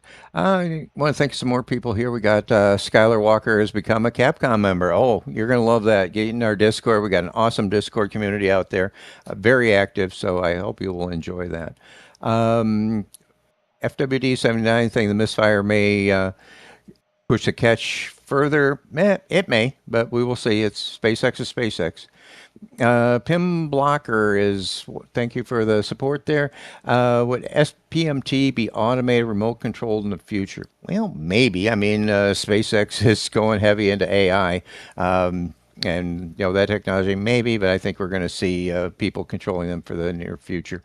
Ryan Hamstra is wondering about future towers because they rotate the tower compared to the pad instead of the pad being in the middle of the chopsticks and swing the pad all the way and catch to the side of the pad. Rotate. Okay. Let me ask this a different way. Maybe Ryan, I'll start you with this. Okay, going for a booster and a ship catch, are the sticks going to be over the launch mount, or are they going to be off to the side? The sticks are, every single pad is going to be designed like what you're looking at right now on pad 2. That is the design for Slick 37A. It's the design for 39A. It's going to be designed for Slick 37B and every single pad going forward. There will probably be retrofits to design as they learn and to add more deluge, but this is what they're going to do going forward. You need it this way because you're catching the vehicles over the pad on purpose. That's part of the reason the top deck deluge is there, but also because of initial liftoff. So you protect that. Otherwise, you then have to protect the concrete where you're landing on. And not only that, if you rotate the tower, then your QD arm is kind of messed up with the way it works currently. You have to change how that works entirely. And then not only that, you're picking up the vehicles and then, putting them off to the side, and it just doesn't work well in that sense. The design they've got right now works fine. They're not going to rotate that tower for that reason. That just doesn't work well. The only pad that's going to have issues going forward with catching vehicles is going to be pad 2. With the way they're going to have to slightly dogleg the booster to bring it back. Ship won't be that much of an issue. They can turn the ship during, after reentry and peak heating. When it does its dynamic banking maneuver, that's the reason for that banking maneuver. It's because pad 2 is the way it is. It has to line up with that tower. For pad 1, it just has to come in straight, come back in and land. Same thing with 39A and same thing with both Slick 37 pads. Pad 2 is weird because they didn't have a lot of room to build it, and they built it this way to build it this way. So they're not going to change the design of it, and I don't really see that working very well, to be honest. Okay, a couple more things here. Nanos got a patch. And just a reminder on the patches, if I didn't say it correctly before, we are below 50% on the patches and the pins. So get them while you can. And asking about launch at KSC and catch at Starbase. Yeah, we're doing some speculation like on the Raptor sites and stuff. It's going to be cool once they get all the pads going. You could launch from anywhere. The booster comes back to the pad at launch from. But once the ship's in orbit, you can decide where to bring it down after its mission. So you got some options there, and there'd be more and more coming down the road. We also got Marcel. Just thanks you guys for the crazy, wonderful spaceflight content. It's our pleasure. It's our passion. So we love to do that. Looks like you got a patch. So thank you very much for that. Alex, one of the key technologies that needs to happen, for HLS and down the road is orbital refueling. Astro Playground's saying about electromagnetics. I think that's totally off the table. But could you go over how will the orbital refueling do? How will the ships attach, and how will the fuel actually get from the ship to the tanker, and vice versa? Well, I will say electromagnets on this stainless steel alloy, this specific one, does not work. If you look it up, it's one of the fewer, of all of the different alloys of steel, this is one of those that doesn't work with magnets. So, yeah. And well, I guess maybe in cryogenic conditions, but definitely not at room temperature. I'll probably research a little bit more into, the cryogenic conditions sort of things. But besides that, for in-orbit refueling, they just dock to each other first. Basically, physical attachment with the docking ports. So there's 2 on the front of the ship, 2 at the bottom of the ship, and then for the transfer of fuel, that is through the quick disconnect. As I've mentioned in a few other Starship streams, the receiver, and they will have that's like sort of their propellant station Starship, the depot Starship basically, and it's gonna have like a mirror image of the quick disconnect on top, like right above the main quick disconnect, and that's where they will be attaching the ship to the depot basically for the refueling of transfer. But the physical docking, it's not electromagnets, it's not any of that. It's just basically docking systems. It's way simpler. Trust me, magnets will not be simpler and better. Those can slip. You can have some kind of weird thing. No, and they also require a lot of power, especially for something the size of Starship. Trust me. Okay, thank you, Alex. Yeah, that's definitely going to be a game changer. Just in spaceflight. So looking forward to that. Hopefully we get that next year. So this is going to be the end for me here, but I'm going to leave you extremely capable hands. We have Mr. Ryan Caton coming on. Hey, Ryan, how are you doing? It's a wonderful, nice blue sky day to do Starship testing. I'm doing great, Roger. Thank you so much for holding down the stream for the first just over an hour or so. I'm going to be completely honest here and be like, I've totally been paying attention to everything that's been going on. Ryan, what's been going on? Nothing's happening. What do you mean? Absolutely nothing's going on. Booster 20 is definitely not testing. Booster 21 is definitely not rolling back from Massey's, and Ship 40 is definitely not getting ready to roll to the launch site as soon as Booster 20 is done. That's definitely not happening. No, absolutely not. Anyways, so we're still on track. As of right now, I would expect prop load to be in like the next, 15 minutes, give or take, as prop load start for a T0 around 12:20, 12:22. That kind of takes into effect a 35-minute prop load plus about a minute or two to hold and set systems up and get ready to their T0, which is likely to be either a spin prime or an igniter test. We'll have to see which one it is. The reason why I don't say static fire is because the transport stand did not leave and park on the highway, which is something they've always done for static fire testing. And then, of course, I mentioned Booster 21, which completed a couple of cryo tests. That is going to be that is Flight 14 booster. So Flight 14 on the left, Flight 13 on the right. Flight 13 has its window of possible launch opening in 30 hours, 17 minutes, and 38 seconds. So the booster needs to get tested and ship's got to go out. And then ship, which is kind of facing right at the door of Mega Bay 2 right there. And once Booster 21 is back, I think in the ring yard is what I think they'll do. I think they'll park it in the ring yard.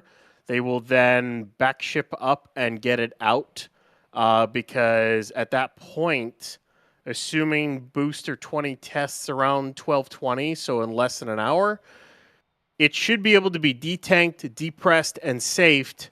So by the time 20 is parked, 21 is parked, and they grab 40, 40 will start heading down towards the launch complex, which means the road will open and they can get 40 in ship 40 in between the sticks, and then get it stacked hopefully by evening, so a sunset stack. That's our expectation today. So long day of stuff with Starship, and then of course long day tomorrow if all that goes well like that. That's kind of where we're at. Lots of stuff going on. Yeah, I think that was probably the most complicated set of Starbase events that have ever happened. If it didn't make any sense, don't worry. Just watch the stream. Just watch all day today. It'll happen. And it'll make sense. It'll make sense. Okay, so I'm seeing of course we've got a poll going in chat. We have 5% of people think it'll just be a propellant load test. 22% propellant and igniter tests, 23% spin prime, and then 49% of people want a static fire. But what do you think Are there any indications as to what we will see today? Of course, you mentioned that stand is not blocking the road. So are we looking at something less energetic? It's actually right there. So if you look towards the bottom right of your screen, kind of behind that little concrete barrier, you'll see the booster transport stand over there. And for static fire tests, they want that thing well clear of the launch pad should the worst happen. So if obviously it's still there, and so that would indicate a lower risk test today, that being a spin prime test, which is where they flow propellants through the engines without any ignition, or an igniter test, in which we should see a bit of a flash in the flame trench for that, as we can see zooming in on the booster transport stand there behind the concrete wall. It's still there. Obviously, they are not concerned about it being damaged by a static fire or any major vibrations, as that is not in the cards today. So either spin prime or igniter test is what we predict, and that would make sense considering they don't really want to stress the vehicle more than they already have to, especially with those, I think, 4 or 5 swapped out engines. They just want to make sure the engines are happy the way they are, verify the turbo pumps are I guess settled, and make sure that all is happy and ready to proceed towards launch operations. Isn't it wonderful that we have remote control pan, tilt, zoom cameras that can look at anything we like at a command? Very useful indeed. Let's have a look through some questions. Of course, yesterday. I know. I think you're hot micing, Max. Oh, I was. I'm so sorry. I was showing Jerry a bit of a butt typing thing I did in SBL yesterday. Okay. I'm so sorry. Very okay. That just happened. Do tag us in chat at NASASpaceflight or at NSF if you have any questions or comments related to spaceflight, or what we're seeing today with Starship or the flight or anything. Tag us in chat and it will come into the queue here. Make It Rocket is asking, when do you think we'll see a static fire for Ship 41? Of course, we're keeping an eye on Booster 21, which is the booster for Flight 14. So many numbers. Ship 41 will be the ship for Flight 14. Ryan, where are we kind of sitting on the testing timescales for that mission? Because, of course, SpaceX will be kind of contracting timelines as they progress through the missions. Well, it's probably at least another 2 weeks out. We haven't seen any engines go into Mega Bay 2, but then again, with all the construction and movement of vehicles and, basically tank sections and all that other stuff, it can definitely be missed. We'll have to wait and see if we do catch anything.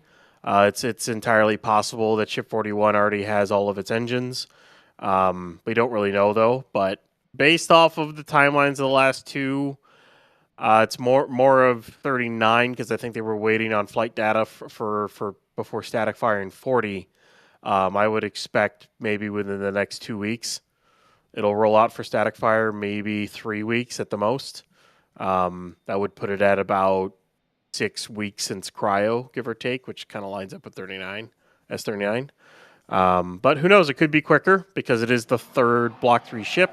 So they might be getting quicker with things. They did get quicker with Booster 21. It was in the bay for a decent amount, for 18 days less than Booster 20. So they got it to cryo 18 days quicker. So they're definitely making things a little bit faster, and we'll have to wait and see when it actually goes out for static fire. Hearing plenty of venting from the tank farm, of course, getting ready for loading to begin. That wonderful time-lapse loading in real time, thanks to the brand new GSE they have at Pad 2. Let's look through here for some more questions while we have the opportunity. But we will be keeping our eye out for frost, hopefully in the not-too-distant future. George Slater is asking, do we know if any of the problem engines were the ones repaired/refurbished after the hard shutdown on the previous booster? That, of course, Booster 19 had its 10-engine static fire. Didn't exactly go to plan. They did a hard shutdown, and that caused some physical hardware damage. Do we know if those specific Raptor serial numbers made their way onto Booster 20, and they're the ones to blame? So they swapped out. As far as we can tell, they swapped out engine 4, 5, 6, 12, and 13. And some of those line up with the engines that didn't light. Some of them don't. And as far as we can tell, it also looks like engine 16 also got swapped out, but the same serial number got reinstalled. I think it made a trip to McGregor and then came back and got reinstalled by the looks of things. So it may have been a question of some engines might have had things wrong with them. Some may just not have been commanded correctly, or we don't really know exactly what went wrong. SpaceX may tell us tomorrow. We may learn what happens in the next 29 hours and 40 minutes, if I'm doing my math right. Like when they start their stream. So like that's like T-minus 30 minutes or whatever it is. I don't know if I'm doing my math right there. But either way, that's kind of where we're looking at. We'll have to wait and see if they tell us exactly what happened. If not, then we'll have to wait for the docuseries episode. And I will say this, Jay, if you're listening, if you can go to the Dune camera here. It's a little bit early. Like a backseat producer. Hey, look at this. Methane reclaim vent basically gone and both subcoolers fully engaged. So I would say we are into prop load for booster 20. About 5 minutes earlier than I thought it would be. So we might be hitting around maybe a little bit after 12:15 or so. But I'll still, I'm going to stick with 12:20, 12:22, because sometimes it takes about 5 to 10 minutes, give or take, until we start seeing frost on the vehicles, or at least on the vehicle. There's no ship there yet, but there should be in the next 12, maybe like 6 to 8 hours. Something like that. But either way, looks like we're into prop load right now. So we should see frost within the next 10 minutes or so. And then it's about a 35-minute load, give or take, and then the T0. And we'll see what tests they do today. If it is a spin prime, and they only activate the DSS, we might be able to see if it is. If they run the deluge, then they have to refill it, and that kind of becomes a pain to do that, because they got to truck in all the water. But that's something they can definitely do with 30 plus hours left. They have enough time to do it. If they do an igniter test, I would assume they would fire off at least the buckets and the ridge just to fire them off, when they go do it. But it'll be pretty obvious if they do an igniter. If we don't really see anything, assume it's a spin prime. So we'll kind of go with that. And Alex, for some of the newer viewers who may be joining us, it could be their first ever Starship test. They saw Starship not launched the other day, and they're curious as to how SpaceX are getting the booster ready for flight. What are kind of the visual indications for all the different types of testing that we have? Of course, we have spin primes, igniters, all the way up to a static fire, but we're not expecting the latter today. Yeah, so for a spin prime, because of the flame trench, they have the detonation suppression system, the sort of like sprinkler system underneath of that booster. And then you've also got, sometimes they also like to fire the deluge system. So that means there's going to be a lot of water in the trench. And spin prime, if there was no water, all that you will see is basically like jets coming from the engines at high speed of cold white exhaust. Basically, it's just basically liquid oxygen and liquid methane being run through the pumps and being, sort of like thrown out as a jet out of the nozzles, basically. And so if you were to see that without the water deluge and the detonation suppression system going on, then that's more or less what you will see. With the detonation suppression system in the way, you might be able to see something, especially because it's sort of like it's got a bit of force to it, right? And so it might expand and whatnot. With the deluge, there's definitely not a single way to recognize whether it's a spin prime or like an aborted static fire or anything like that. That's one of the problems of the deluge here. It's very, very powerful. On the previous one, on pad 1, you might have been able to see at least some of it, some of that, that white jet of cryogenics coming out. Because again, it's got a bit of force to it. It's not the full force of the engines, of course, but it's got a bit of force to it, and so sometimes it will like get over, over past the water coming out and things like that. But here it's just too powerful. The deluge and the detonation suppression system, all of those acting at the same time, it's just too much. So a spin prime test will probably be hard to see if they fire the deluge. An igniter test, though, then those igniters start and you will see a flash. Like, it's much more visible, even with the deluge running. So if we get to that point, it's also one of those things that you can also hear. Like, you can hear because the igniters sort of produce a very loud noise to them. And so you will be able to hear that as well. So if we get to that point, you will be able to at least identify an igniter test. And if it is a static fire test, then there's going to be fire coming out of the booster. But in that case, that will be quite surprising because, as you were mentioning, we're not expecting a static fire based on the setup of the launch pad today. And, we were talking about the booster the booster stand, the booster transport stand, the normal one. Out there still, which normally it is removed for a static fire test. So yeah, that's one of those things. But yeah, we'll see what happens. Definitely lots of different things that may be visible as we get farther down here to the test. Absolutely, and as you can see, we have got various robots zoomed in at the base of the booster as we get ready for that condensation and frost to start rising up the side of the fuselage there. So we are keeping our robotic eyes peeled, our lenses peeled, keeping an eye on the base of the vehicle. Speaking of lenses, Max, we have a question from Terrence. They are asking, where is the one location you wish you could put a camera for launch? If we can, now if I may backseat produce and go to AntCam, Jay Keegan, that is where I wish we could have a camera for launch. This angle right here, in my opinion, is the angle for Pad 2. Granted, we have this angle pretty much from the Rocket Ranch outpost, but that's 3.5 miles away and not in proximity to where this camera is now. There are reasons why we cannot put them here. And maybe at some point in the future, that is something we can explore. But that is just not, it's not an option at the current time, just based on how SpaceX organizes media personnel and where we are and are not allowed to put cameras for launch. So maybe at some point down the line, we can work something out, but this is the angle right here that I wish we could have a camera for launch. Yeah, I have to agree. That would be a pretty sweet angle. Side on with the, booster and the trench.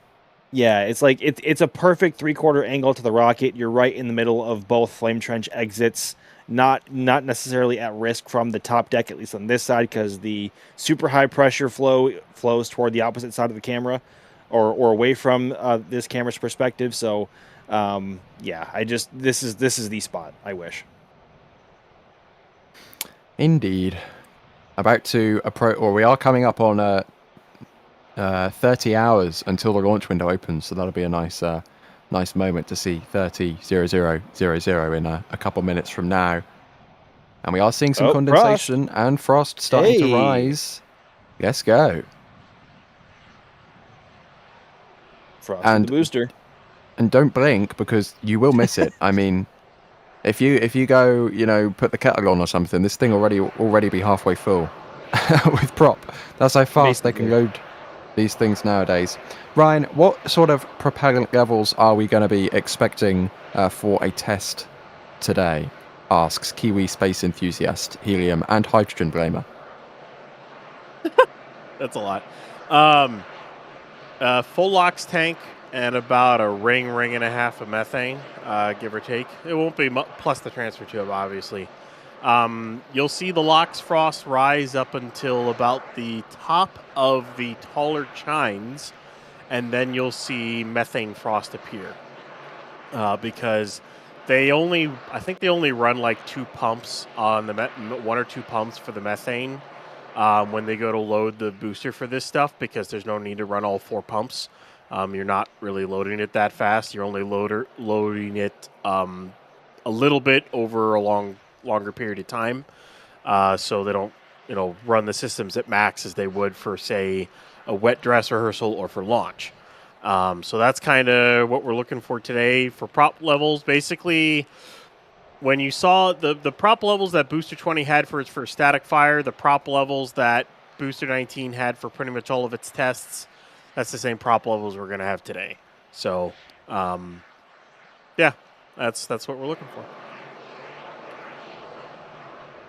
It's so wonderful to hear an active tank farm continuing to vent and a vehicle continuing to vent, because it means that something exciting is about to happen. Fingers crossed it's something we can see quite clearly. And there we go, just under 30 hours until the launch window opens now. For Starship Flight 13, take 2. Attempt 2. That's odd. What is odd? What's odd? The methane drain for the service structure, which the bunker is running. That's odd. Huh. That usually only runs when they're draining the system of methane. They're still loading, though. Loading locks. Yeah, that's odd. Huh. Who knows? I mean, they make changes to this tank farm all the time. It's stuff we can't see. So maybe it's a new order of operations, or maybe they were dumping the system out. I don't know. Who knows? We'll just have to wait and see. Let's go through for some more questions here. We have this question from Fighting Falcon, asking if the ship loses an flap, can the ship still get to its landing zone? Hope it never happens, though. Well, Alex, we saw Starship being able to masterfully control its aerodynamic profile during the last flight because it kind of skipped off the atmosphere to get to its landing site. But if you lose 25% of your flaps, I think control authority has probably gone out the window. Yeah, that would not be great for the ship. You would basically lose a lot of the control capability. Like 4 flaps are basically the bare minimum with this design of the ship. If you get 3 flaps, that would probably not work. Yeah. I think that would depend on exactly what flap they lose and at what point in flight, depending on whether or not they can get somewhat close, at least for a splashdown. Because we don't know yet fully what ship can and can't compensate for in terms of, I guess, flap malfunctions, and hopefully we don't have to find out at some point in the future, especially when it's critical. But yeah, losing 1 flap of 4 would certainly hinder your control authority. I think that's obviously fair to say. Well, I'm mostly going off by Flight 4 with Ship 29, where the flap it was not fully gone, but there was a substantial loss of control capability. Oh, well, and yes. It was like, I think, 6 kilometers off. 6 kilometers off here at Starbase would mean hitting probably west of the... Maybe not Brownsville, but hitting South Padre Island if you're off to the north, basically. Yeah, that's depends which direction, but yeah, the ideal. 6 kilometers. That's 2.72. No, like it's like 2.5 miles, I think.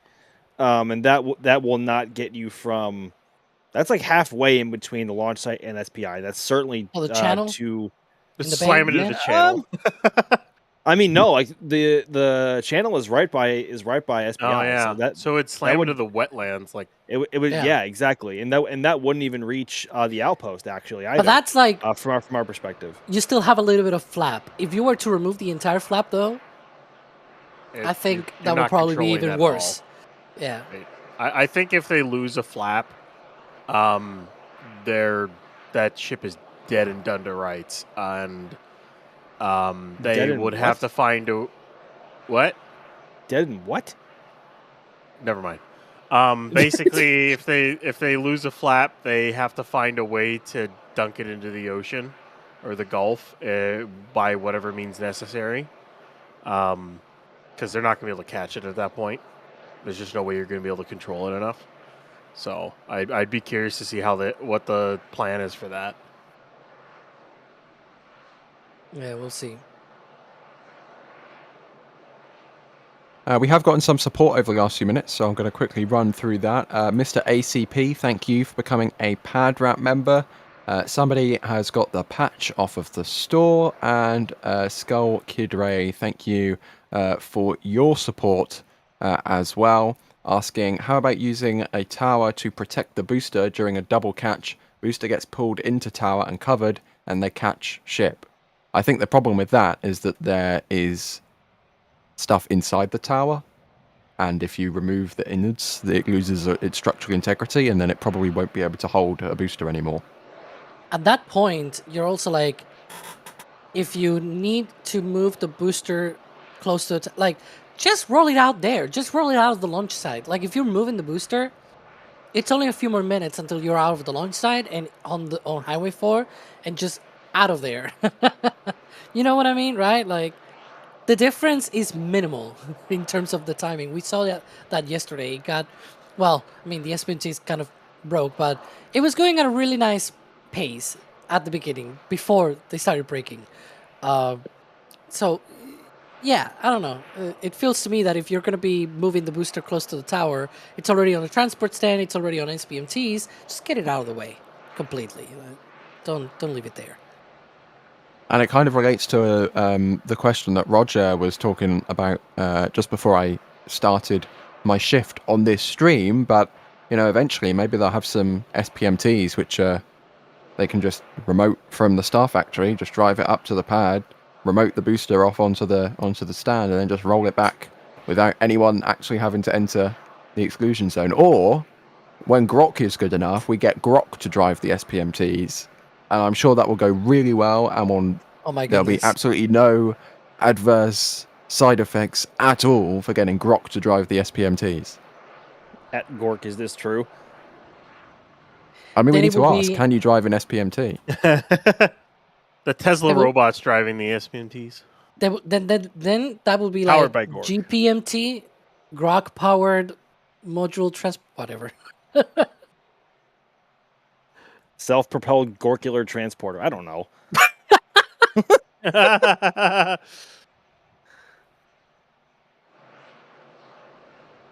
Propellant continuing to load into that liquid oxygen tank. Of course, you can see there plenty of wonderful condensation wisping around the base of the booster, and then that frost on the steel itself, and a bird. There we go. A bird as well, flying in shot. Might not be too happy in a few minutes' time if they do an igniter or a spin prime. Let's see here. Fighting Falcon, again, asking, do you think they will make any major differences to the Slick 37 and Pad 1 launch mounts? I mean, we've already seen them start to construct kind of the base of the pads at Slick 37A and, of course, Pad 1. Ryan, have you noticed any major differences? To my eye, they look pretty similar to how they did 39A and Pad 2, of course. So, close-up images of Pad 1's level 2 sections of the launch mount plus the top deck deluge have definitely changes. There's a slightly different hole layout on the top deck deluge for the water to spray out of. There were some very clear pictures. I got some really cool shots of that at one point. There are definitely little changes to the interior of the second level. Some little changes here and there for like conduit. Some of the hinge areas and other things are changed.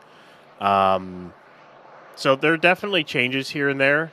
There are changes with the flame trench walls as well, with how they're attached to the trench floor for Pad 1. So there's changes on that front. So they're continually making changes as they're learning and building more of these pads. Better ways to construct them, better ways to operate them. I wouldn't be surprised if more deluge gets added to Pad 1 and eventually 39A. Like a big change to 39A is there's an extra gas generator for each major deluge system. For Pad 1, for Pad 2, it's 4, 3, and 2. So 4 for the buckets, 3 for the ridge, 2 for the deck. On 39A, it's 5, 4, and 3. So they've added an extra gas generator for more pressure, better control, stuff like that. So they're definitely making changes already between all the pads. It's a learning process. It's not really that shocking. Eventually, the pad we're looking at right now, Pad 2, will get shut down. And my guess is that'll be when Pad 1 goes operational for retrofits. So they'll shut it down. They'll, all the stuff they've learned from launching from this pad, from 39A, and other pads, they'll basically go in, they'll make all the retrofits, and then bring the pad back online again. And they'll kind of rotate as they turn pads offline to make retrofits and changes as they go. So that's my expectation on that. And I believe we have a brand new picture courtesy of Jerry Pike, who microwaves his tea. So make of that what you will. But we have I have to say, despite the fact that he microwaves his tea, that's a very nice photograph. But Max, the road is closed. We're not allowed next to the booster. So how did Jerry take a picture of the booster? Enlighten me, Max. So we are always looking for new ways to remotely access our cameras, whether they are for the live stream or just for still photography.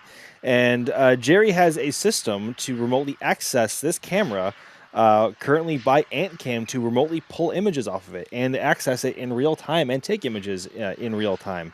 So obviously this is an older photo. Obviously there's a lot more frost on Booster 20 now than when this image was taken, but that is just a testament just to how fast Booster 20 or SpaceX can fuel super heavy boosters now compared to how fast Jerry can pull photos. Jerry's a slowpoke, but by comparison. But yeah, we are always looking for new ways to explore new stuff and always improve our camera gear, and this is certainly on the route or on that route, and certainly something that we are going to be looking at for future missions as well. But yeah, really cool feature. I'm glad Jerry pulled this up because this is, one, it's, in my opinion, the best angle on the pad, and two, a really cool tech demo. And I'm actually watching him pull images right now off the laptop, just ones that he had just taken, because I'm just stalking like that. But yes, very cool thing. And once we get more propellant into the vehicle, obviously I would presume Jerry is going to be taking more and more as more frost builds up on the booster. So we should have some, hopefully, more updated imagery coming your way before T0, or I guess what we presume to be T0 now. Hey, Max. Whatever Yes, they sir. call it. I was going to say, at least it's not a drone, and at least it's not. At least it's not a drone, and at least Jerry has a history. I mean, if I had a nickel for every time Jerry was flying a drone during what was supposed to be a static fire, and something went wrong, I'd have 2 nickels, which isn't a lot, but it's weird that it's happened more than once. Yep. So I'm very happy that chat appropriately reacted to the news that Jerry Pike microwaves his tea. Thank you, chat. I knew I could always trust you and rely on you. Thank you very much. Moving swiftly on from that horrific news. Ian Thomas is asking, do you think we will get expended super heavy missions with Starship in the future because of a super heavy payload above 100 tons to LEO? Alex, of course, this is following on from the devastating end of B-1069's career last night. Well, the only payload that I can think of that might be heavier than 100 tons and that might be super duper needed, it's just propellant. Because it's not like the ship can fit that much payload mass in general. Like if you got maybe like 60 Starlink satellites, I think that gets you over 100 tons, but it doesn't really get you all the way. Like what I'm trying to say is that it's not that much heavier than 100 tons, right? If you really, really want to throw a lot of payload up into space, something closer to like 200 tons, and that's sort of why you would need, for example, to expand a booster, then what else is out there that is really that heavy, right? I've got no idea, to be honest. So we might. I'm not gonna say we won't, because there's always the possibility. But man, is it remote, right? Unlike Falcon 9, where I mean, still Falcon 9 is still remote. Like we had the first expanded booster in like what 2 years, I think it is, at least for Falcon 9. Falcon Heavy Center cores don't count. But yeah, it's been a while since the last time I'm scrolling through my own spreadsheet here, trying to find the last time they did a single. Yeah, that was last year in October. They did one, and then another one in January. So they did only twice last year out of 160 something launches that they did of Falcon 9. That goes to show just how ridiculously unlikely it is for Falcon 9. Now imagine Super Heavy, which is probably even more unlikely. Not impossible, Indeed. but highly unlikely. I mean, technically, a booster is going to be expended if they can't bring it back to the launch site. So, well, yeah, but that's a whole different thing than for performance purposes, right? Like that's more like, oh, we cannot, like do any return to the launch site or anything like that. Then sure, offshore the divert. only component I could think of you might need to expend the booster but keep the ship like fully intact would be like a nuclear reactor component. Basically, if it weighed enough and it took up enough room, that's about the only thing I could think of. That would require that because I mean, like the nuclear material is pretty heavy. So if you were launching on that with the components, then it's possible that you might need to do that. and we have gotten an update from the Starbase website. It says that there is a new beach closure, primary closure period for July 24th, which is Friday, with no time listed, which is incredibly interesting and curious. And yeah, what on earth is this for? Is the this going to document be? actually has. I was going to That say is the document does have a time window, so it will be from noon to 9 p.m. Which, mind you, it's actually closer to what you would expect for launch window. Yeah. For the road closures of the launch day. Yeah. Tomorrow is still on the website. Yeah, the primary closure for tomorrow is still up, but I would not be surprised if we see some sort of change there. But whether or not this is, I mean, it's filed as a primary closure, but so is tomorrow still. Hopefully in the next maybe half hour or so, they'll update some of the documentation and we'll get a better idea of whether or not, or of where just tomorrow stands. But they're still loading prop on Booster 20, and we're already getting notices about this. So I don't know what exactly this means, but it's a big head scratcher for sure. I think they're putting that closure in for Friday as okay, we're going this in one way or the other. We'll likely try for Friday. But if for some reason something doesn't work well today, they can always test again tomorrow with 20. But I would expect. And this is not for Booster 21. I'm already seeing people assuming that. No, this is no. Beach closure. This is like this is for flight launch site stuff. Yeah. And also B21 is already like on its way back to the mega base. So it's nothing related to Massey or anything like that. No. I would expect tomorrow's closure to be amended to be 12 to 9 after Booster 20 tests, and they're confident that they are going to go for tomorrow. So basically, they do the test, they double check, make sure everything's good, roll the ship, go to stack it, closure gets changed, everything's good. Hey Ryan, I have a question. Yeah. So the closure window for tomorrow does not line up with what we've seen on normal launch days. Normal launch days for the afternoon windows lines up from anywhere from like 11 a.m. or noon to 9 p.m. tomorrow's closure is from 7 a.m. to 9 p.m., which more lines up with a testing window like we've seen today. Although today's was 9 to 11, I think.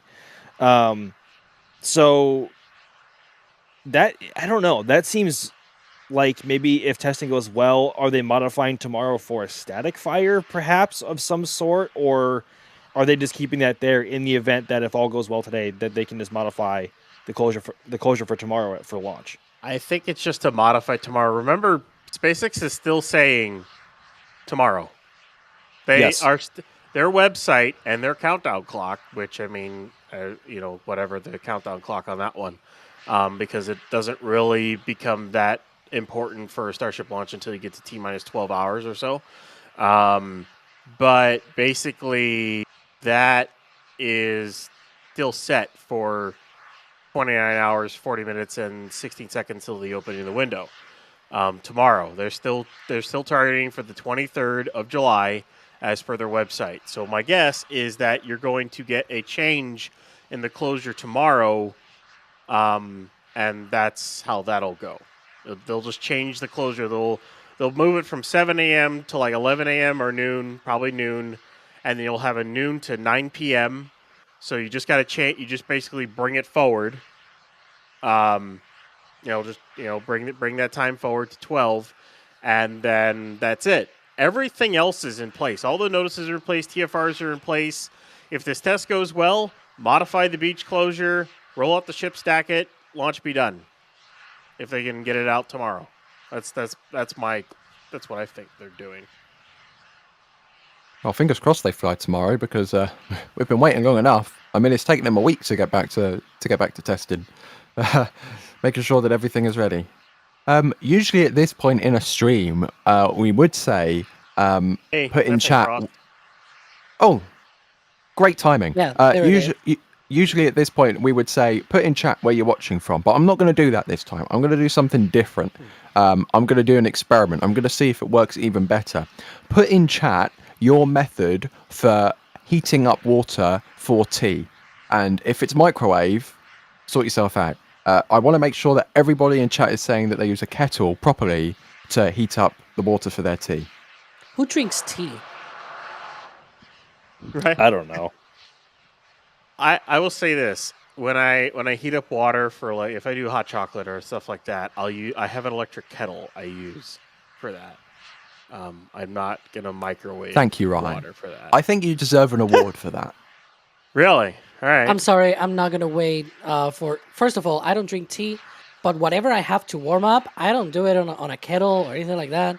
First, I don't have one, but also I like getting the things warm quickly, and the microwave does that in like less than 2 minutes. So my electric kettle does it in like a minute. So I win. Those always trip me out, just how quickly that they can boil water. Hey, updated photo from Jerry. Look at this. Yeah, there you go. Yeah, it's an induction electric kettle, so it does it in like a minute. You don't have to wait long. Good for you. I just had hot cocoa like an hour ago, and you were probably not hearing me for like 5 minutes. If I had done that on a kettle, it would have probably been 10. So thank you. I've seen a couple of people in chat say that they use an oven, which is a unique method, but surely that would take even longer. Yeah, I'm not sure about that one personally, but okay then. I mean, like that's like the meme where it's like. I mean that's like the meme where it's like if you use an oven to heat up water, it's like right to jail right away, right to jail. Well, I wasn't going to say it, but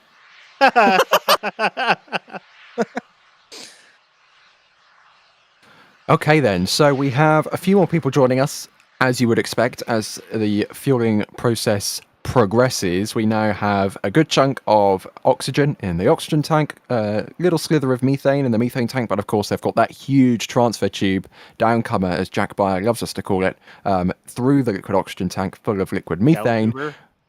Down tuber. Ryan, where are we about in the process? When are we looking for a potential test time, T0, whatever you want to call it? I'd say in about within the next 10 minutes. I'd say about 10 minutes from now, so maybe a little bit sooner than I thought, but I'm still thinking around 1220, 1222. Sometimes they like to hold for a little bit with these tests and whatnot. So we're getting pretty close here. Absolutely. Another question here. We have a question from Zinanox07. Why does the ship perform a flap test before each static fire, and why doesn't the booster perform a grid fin test? Alex, I will toss that one in your direction. I don't know. Does it want to? Yeah, they just feel like it. It's like, yeah, I'm gonna flap my flaps. Yeah, but I don't know. I'm gonna say hi. It's one of those things that were introduced. What was it on version 2, right? Yeah. It's not even new to version 3. It's like it was introduced on the previous version. They did not use, like, for version 1, they used to do flap checks and like grid fin checks as well. But that was like maybe hours before launch. They started doing it at T-minus 10 minutes on version 2. So, yeah. And no, that's not a light on the cowbell vent, by the way. That's just a reflection of the sun. It's at the perfect angle where it looks like it's a light, but it's reflecting off the cowbell vent. Yeah, and it's just white light, but because it is getting reflected directly into the camera, it makes it look kind of red. But it isn't. It's just white. Yeah. I think it's freaking people out. I can assure you, there is not a sniper. There's no ULA sniper trained on booster 20. Or the other way around. There's no laser sort of being pointed at this camera or anything like that. Here we go. It's the ULA sniper. There we go. God. Ah, dear. That old meme, man. If you look just next to where the light is, though, or we were seeing some. Thanks, Jay. We were seeing some ice. There we go again. We were seeing some ice falling off, which is always cool to see because, of course, as the vehicle gets full of propellant, not only is there water freezing to the outside of the kind of the fuselage of the booster because the steel is getting really cold because there's cold propellant inside, but of course it's going to be kind of contracting and then little bits of ice break off and you get to see them falling down the side of the vehicle, which is pretty cool. I always love the flow of the clouds coming off of the frosty part of the booster, especially when it's windy out. It looks cool. It's like mesmerizing or like borderline hypnotic. It really makes the vehicle feel alive, which I mean it is. It's being filled to not the brim this time, but on a launch day, it's filled to the brim with cryogenic prop, and that makes something come alive, and it's really cool to see the frost start to build. And I'm very grateful that the steel is not painted because it makes the frost so much easier to see. Yeah, HLS Starship's going to be fun because it'll be painted. Yeah, that's a great point. We are rapidly approaching that T0 test time for all of the Ts, but we did get some support in the last few minutes, so I will rattle through that as quickly as I can. Dwayne, thank you for upgrading to Capcom. You now get access to our wonderful Discord server where all sorts happens behind the scenes. Bill Douglas, thank you for your support, but that message is just so terrible. I will not even give you the pleasure of reading that out because that is just disgraceful. Steve, thank you for your support. What in the world? What was that? I'm sorry. What was that last one? I'm sorry. I'm not reading it out. I refuse to read it out. It's microsoda, whatever. Good grief. Thomas, thank you for your support. On ship during flight, what's glowing red in the engine bay? Is that normal? If you were talking about the previous flight, then they did kind of lose an RVAX, and I might have had something to do with it.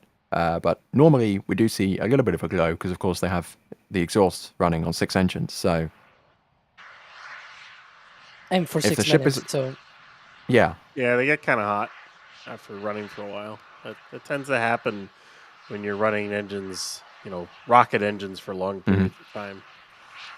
If the ship is still headed in the correct direction at the time of SECO, and SECO is roughly 8 minutes after launch, I'm a happy bunny. I don't mind. We're good to go. Now imagine instead of 6 engines, it's 33, and now you start understanding why the aft plate on the booster has TPS tiles, like thermal protection system tiles from very similar to the ones that are on the ship. Might even be the same, just cut differently, but I'm not too well versed on that. But yeah, like it's got tiles because it's hot. And finally, Bideford. Thank you, Bideford. Always in chat with your $25 super. Very, very appreciative of your support as always. Ryan Weber. Looks like LOX loading is done, so we might be 12, 16? Is that the other bunker vent going? That's the other bunker vent that went. That's the LOX drain. So now and the looks like the subcooler vents have definitely died down a lot. So looks like I think we're at prop load complete. So we're only a few minutes away then. Yep. I was gonna say, remember they changed the timing. So there's a little vent like on this view to the right on the service structure. There's like a small vent that goes sort of in a 45-degree angle down to the right. And that one is part of the depressurization system prior of an engine test on the launch mount. Now that happens at T-minus 60 seconds because they changed that from T-minus 40 seconds. So whenever that kicks in, we'll probably start saying, oh, here it comes. And then, we're going to have to wait another 60 seconds instead of 40 seconds. Last time it caught us off guard because we're like, it should be happening now. And it took like another 20 seconds for the detonation suppression system to engage. Yeah. So it was on. So we'll see. But we will keep watching. We may even hear it. Oh, there it is. There it is. Okay, 60 seconds then. So we will see. I imagine we'll see the detonation suppression system, and then maybe we'll see a deluge system activation, but we'll just have to wait and see what SpaceX decides to do. Lovely wisps of frost getting in the way of the camera view there slightly, but looking underneath the launch mount, should see that DSS start to smear our perspective through the trench there.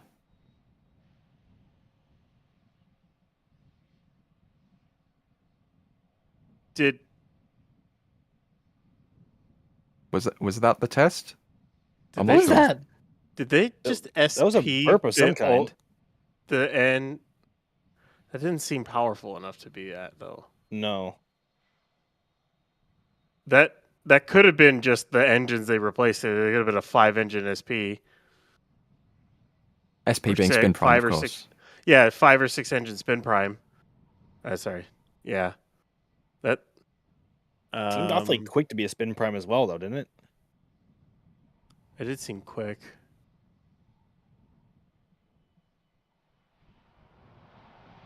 Well, wait. Oh, I can hear stuff.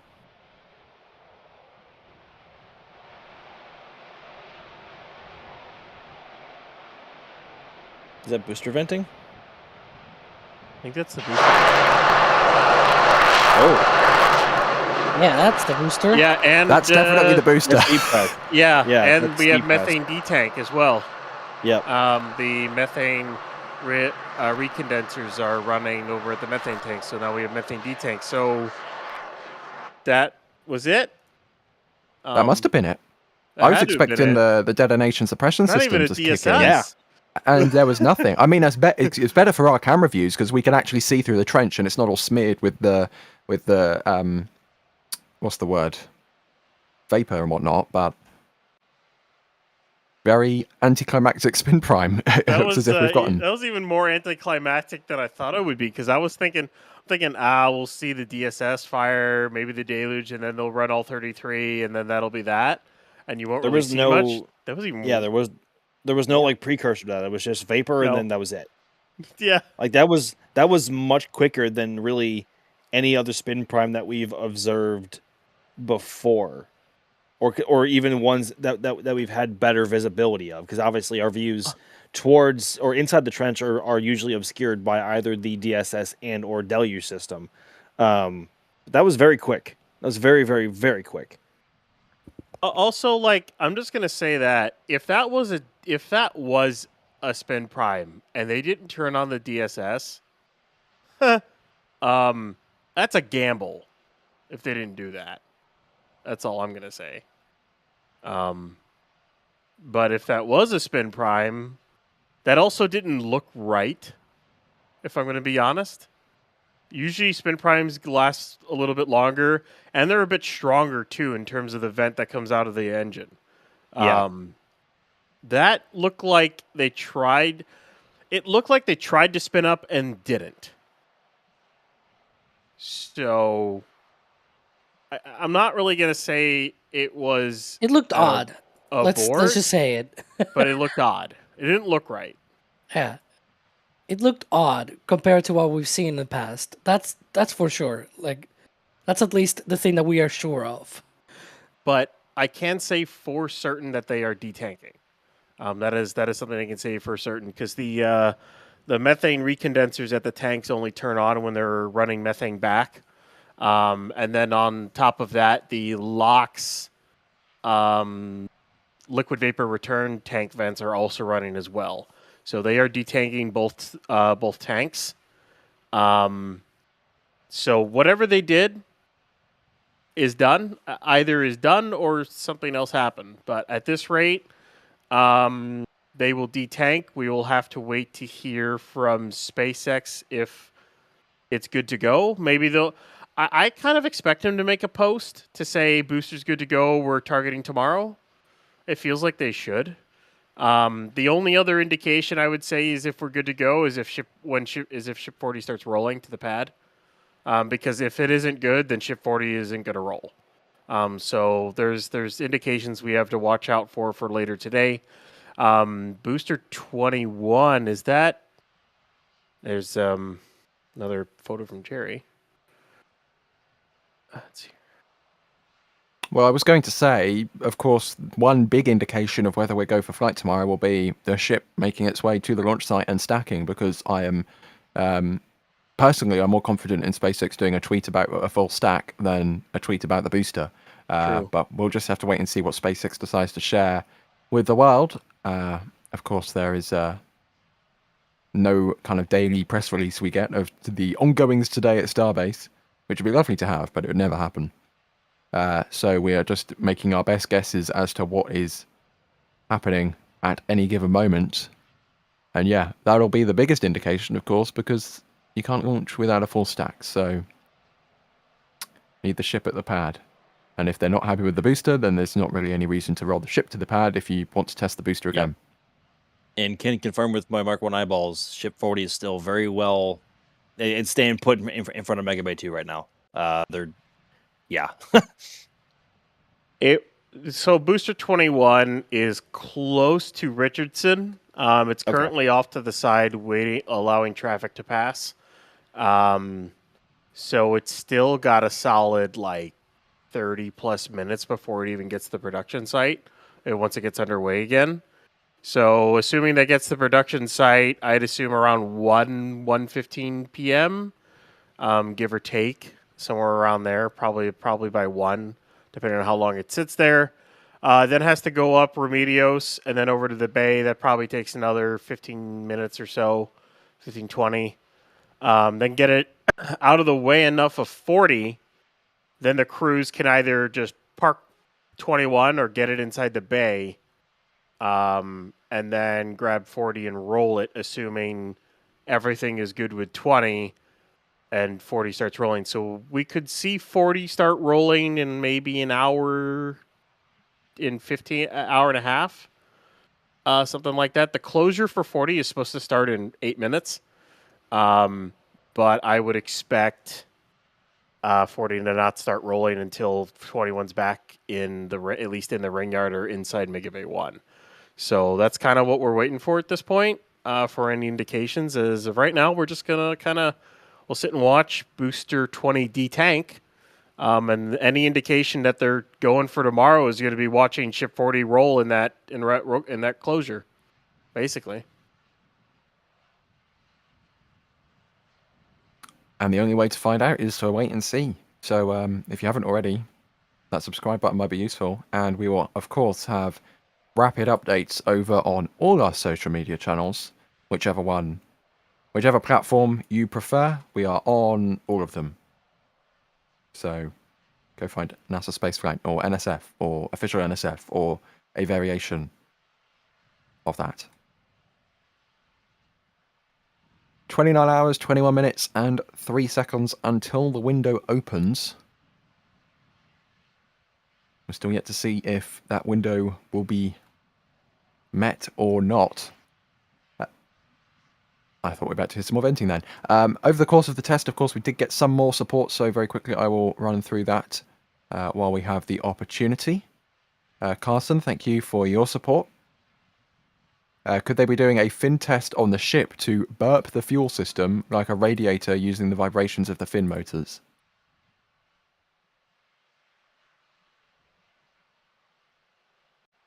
A fin test on the ship?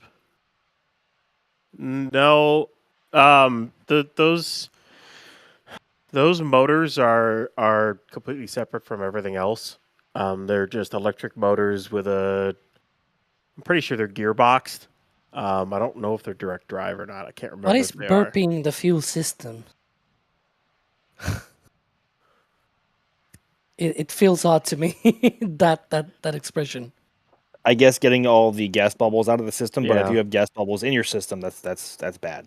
If you have gas bubbles in your prop lines, See a doctor. you're gonna cavitate your turbo pumps, and they're gonna go kaboom. Yeah. Rest in Yeah. peace engines, and then you'll They have do that sort of a thing. New Glenn type situation on your hands. They do that with high pressure. Yeah, inside they the do that tank. with, You with don't- other methods. They don't need to Yeah. vibrate anything.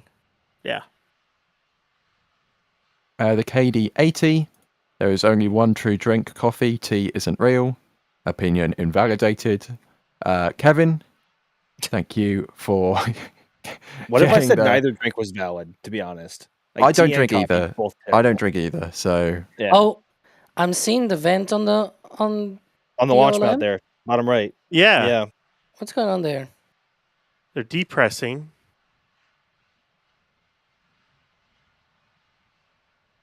Huh. is there any potential that they were holding and that they're going to do another test, or is that not I mean, possible? the methane recondensers were running, which says they were running methane back to those tanks. Who knows? Let's find out. Maybe they recycled. Really odd test. I'm just gonna say one thing that I pointed out in the back channel, but I did not point out here loudly, is that the timing did not line up. No, it didn't No. either. When we saw the venting from the launch mount, I said 60 seconds. That test did not happen 60 seconds after that. It happened maybe like 40 seconds, which it will be odd for SpaceX to now go back to 40 seconds again. Since we had the static fire test with booster 20 and it was 60 seconds in that case. So I don't know what's going on. It's odd. Let's just keep watching. That is all. I think this is the strangest testing stream I've ever been on. It's up there It's up there. because we're still scratching our heads like crazy. We have no idea whether that was good or bad, or whether or not the results of which are going to warrant Ship 40 moving at all today. I guess keep your eyes on the road closures for on the website for the city of Starbase, and we'll have to go off from there. But that closure on Friday is equally head scratching because I'm not sure what that suggests for tomorrow. Well, they normally do several flight closures in a row on multiple days for backups. Yeah, Anyways. but those are also listed as backups. The one on Friday is listed as a primary closure. That's I'm what's trying to head remember if scratching. they actually list them as alternate or if they do list them as primaries. The one- Sometimes the one they've on listed them Friday as primaries, if yeah. I remember correctly, but it's been a bit.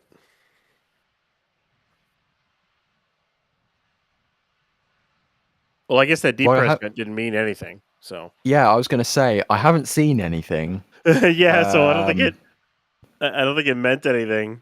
They're still detanking, so I don't know. I don't know Yeah. what's going on. This is weird. Yeah. This is weird. Ryan Weber, 2026. It's your phrase of the stream.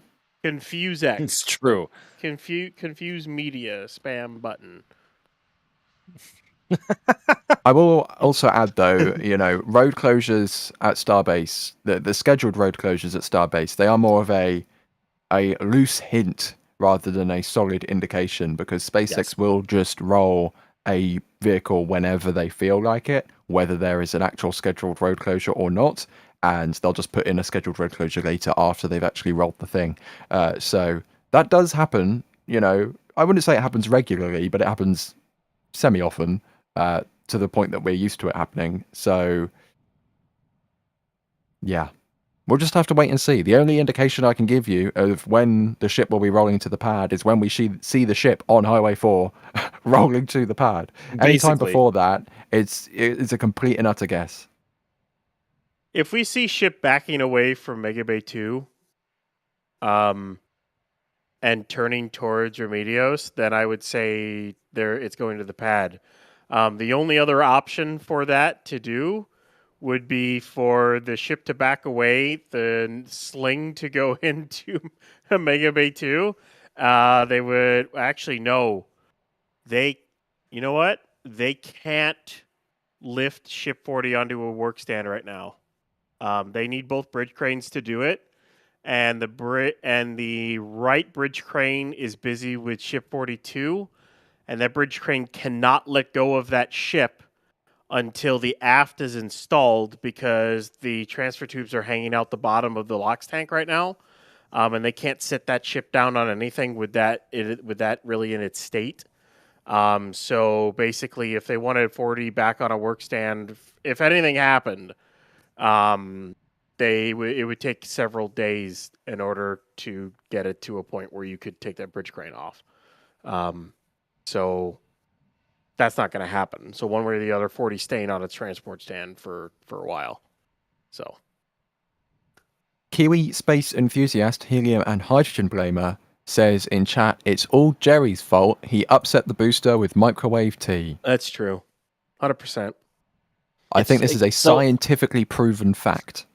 If this was a wonky test and not all went well, there is a statistical probability of whenever Jerry's now in town of a test going awry. Jerry cannot be near any rockets for the rest of his life, then, apparently. No, he cannot.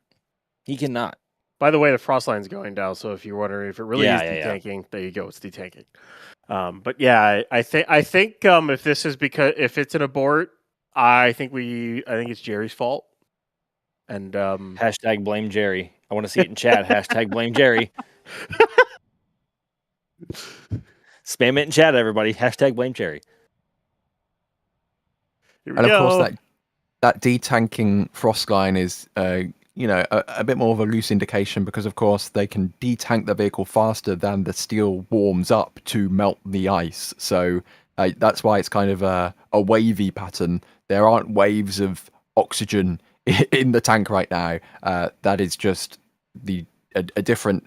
The temperature of the steel is not uniform, so the water ice on the outside of the booster is melting at different rates. And speaking of rates, frame rates, video replays, that worked.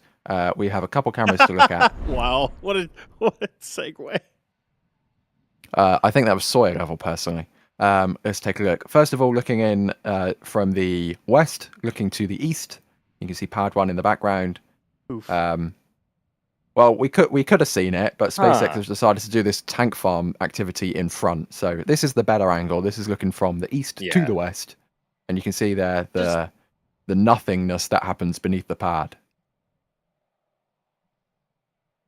It doesn't look powerful enough to be a spin prime. It really doesn't. I have to agree, but then on the other hand, the spin primes I'm imagining in my head have been like 33 engine spin primes on Pad 1, and the dynamics of that, first of all, different launch mount shape, and of course it's more engines. I mean, that's and we've different. seen single engines on the tripod stand back in McGregor, back when it was elevated. I know there have been single engine spin primes before. I just can't imagine it in my head, so I can't figure out what it would look like on Pad 2 in my head. It reminds me of, I don't know if you guys remember Booster 7. Hey, the first test that it did on the pad. I really don't want Booster 20 to remind me of Booster 7, Alex. Well, What it reminds me of, before it did the spin prime test, it was doing some kind of breathing vents, as I used to call it, in that same stream. I remember that I said, the jet from a spin prime is sort of like whoosh, it actually goes fast, whereas the one that we were seeing at the time was more like a breathing sigh from the booster. This that we're seeing here looks a lot more like that. You know what So it looks whatever like? Booster 20 is doing here, I think it's something similar than what Booster 7 did before its spin prime test. You know what it looks like? July 2022. It looks like all they did was open the LOX valves. Yeah. And just dump LOX out. Yeah, that's what I think it happened. I don't even think the probably pump's the same thing. That's probably the same thing that happened with Booster 7 as well, where we saw that multiple times. And it was very odd. We spent I think an hour. It was Chris G, Thomas, and me sort of wondering what it was. So yeah, I'm still wondering what it was, and I'm still wondering what is that we saw here with Booster 20. And it might be what Ryan said, that they might just open the valves and let the liquid oxygen just drop. It could be just like that. Yeah, I think literally what my guess as to what we're seeing right there is they open the LOX valves on some engines, maybe just those engines, and literally the pressure and the weight of the liquid oxygen just dumped it out. That's it. The pumps did not spin. There's no high pressure there at all. There's nothing. The pumps did not spin, not one RPM. Maybe they moved a little bit just from the air, but not much. They definitely didn't get spun up by the in their actual spin up sequence. So I don't know if that's the test they intended to do. It's odd. I don't, because that doesn't really test anything on the engine. Just opening the LOX valves, it doesn't test anything. I'm gonna run with the same thing that I said earlier. It is odd. Whether it's good or not, I don't know. Yeah, right? Yeah, that's the best way to put it. It's odd. We don't know if it's good or if it's bad or whatever. The only way to know is if Ship 40 rolls today. If Ship 40 doesn't roll today, or if SpaceX all of a sudden posts that they're targeting Friday or something because they need to test tomorrow, that's when we'll know. Until then, it's kind of speculation and wait. Yep. Plenty of streaky meltiness happening now off the booster. You can see every so often some confetti. It looks like confetti sprinkling down to the ground. That's ice falling off of the booster. So, Alex, what sort of timelines are we thinking about? Of course, it depends if they want to roll out the ship, but are we looking at a potential road opening, or are they going to just keep the road closed and roll out the ship? What are we talking about? What could happen? What could happen with all of this, you mean? What is the meaning of life? 42. Hey. Yeah, sure. Hey, yeah? what? You ever wonder why we're here? Why? It's one of life's greatest mysteries, isn't it? I mean, why are we here? Are we the product of some cosmic coincidence, or is there really a God, watching everything and stuff? We're here because we like talking about rockets, and really people like watching rockets. I'm doing a quote from Red versus Blue. That's all. Never heard of it. Alex, Starship testing, rolling. What's happening? Well, booster is detanking. We can see the defrost already. Rather the other way around, the frost going away and defrosting. Road closure is still there. We'll see when the ship will start rolling. Of course, Booster 21 is still rolling back. It stopped on Highway 4 a little bit a while ago to let other vehicles pass, but it's now continuing to roll down. It's about to pass the Richardson Avenue intersection with Highway 4 right next to our River Lot site. And yeah, that is Booster 21 coming back from its cryo-proof testing. And it's going to get engines, hopefully go out for some engine testing on Pad 2 in the next few weeks, after Flight 13, of course. But I yeah, can that's actually see it through some of the trees here at the outpost. Like it's towering over everything else here. yeah. But that's basically where we are right now. We're just trying to see if the ship will also roll out during, because the booster, while it detanks, it takes like an hour or so. So it's still a while, but we are in the rollout closure window now for the last 9 minutes, almost 10 now, for the ship to go out to the pad, because it was at, I think, 12:30 to 4:30 p.m. a rollout from production to the pad. So that will be for the ship, and therefore we are waiting on that to happen. Probably will be once Booster 21 is back in the barn. Like once it is, close to Megabit 1, then the ship will go around it and go out and start taking the trip to the launch site. It'll be interesting to see if they take advantage of the road already closed to sort of roll the ship all the way to the current roadblock at the LBJ intersection with Highway 4, that roadblock in this case, and sort of put it at the front of all of the vehicles that return back to the pad, or something like that. And then, they open the road, they open the launch site, but then the ship sort of continues along, and then it's transported out to the launch site. That would be funny if they were to do that, but also quite clever, because the road is already closed. You're not really interrupting much. Yeah, Absolutely. That's a You great can see shot it. right there. Yeah, literally rolling by the intersection there. Plenty of people watching on, as you would expect. Big booster rolling by. Gets a lot of people's attention. Kind of hard to miss it. It's also pretty mad that we're tracking two boosters at the same time. One of them Yeah, I detanking know. after testing, the other rolling back after testing. If you want a statement of just how things are going to be at Starbase in the not too distant future, this is it.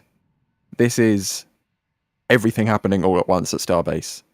Almost feels like one of those days at the Cape where, nothing happens for a week and then suddenly we have 2 launches and things arriving at the Turn Basin and, Yep. 3 Falcon boosters roll past. And it's one of those days, but it's at Starbase and it's Starship boosters doing stuff instead.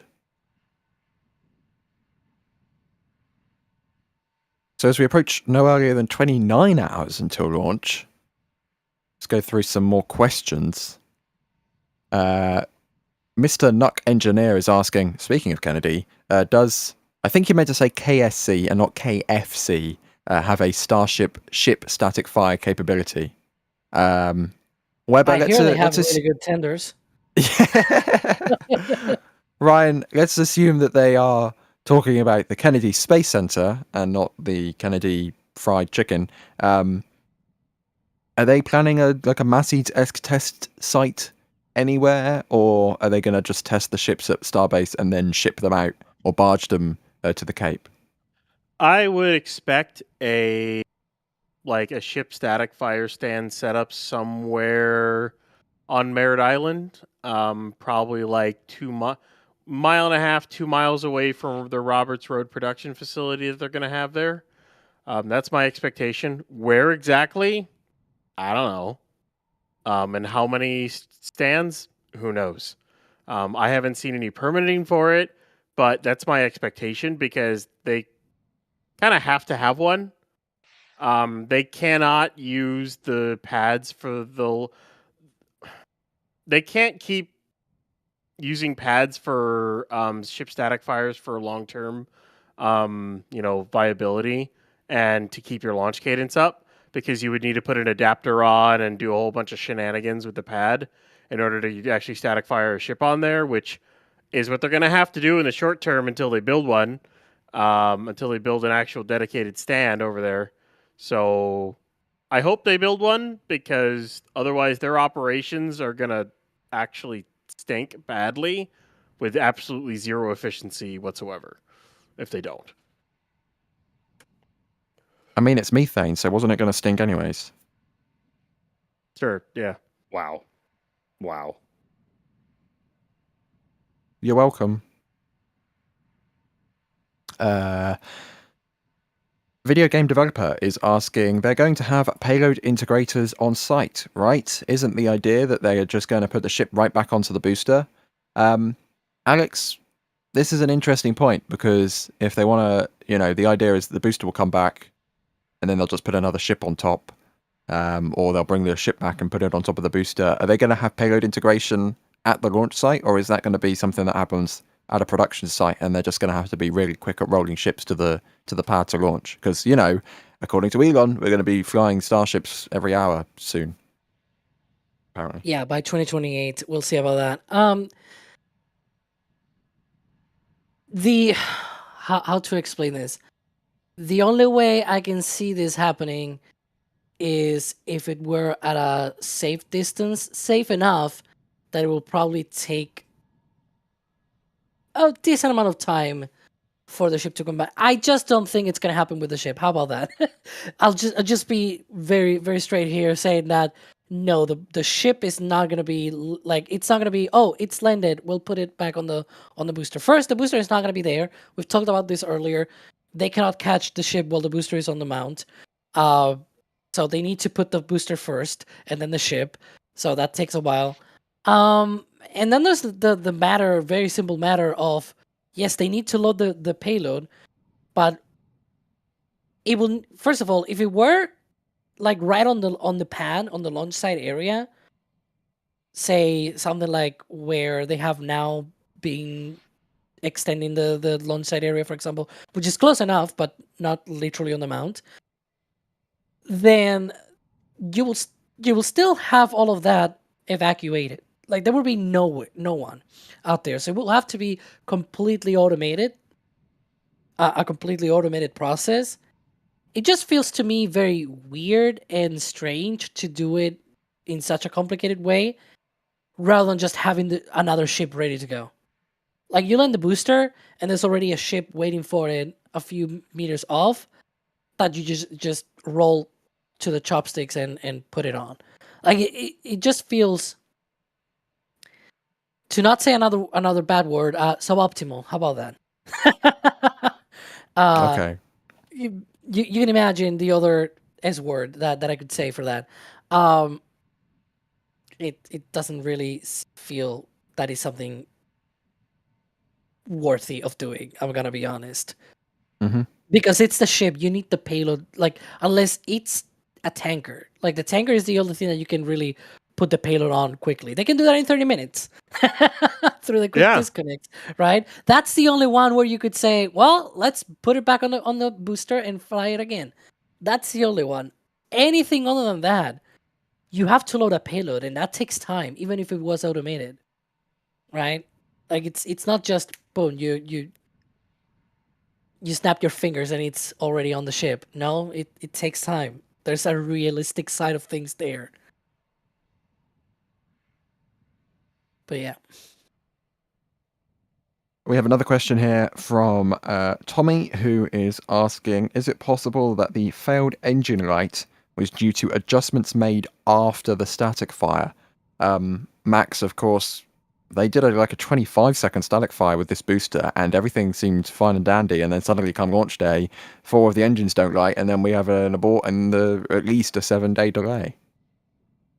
Yeah, certainly did not see this coming. I'm just as perplexed as just about anybody. And certainly, I do. And just as a disclaimer, we don't know if that was the test SpaceX was aiming for, or if it was if it went well or not. But if the test did not go well today, that would just add to the further confusion of, wait, I did not see this coming. Yeah, I'm still not quite sure what to make of this beyond like, hey, I thought they had it, and obviously they don't.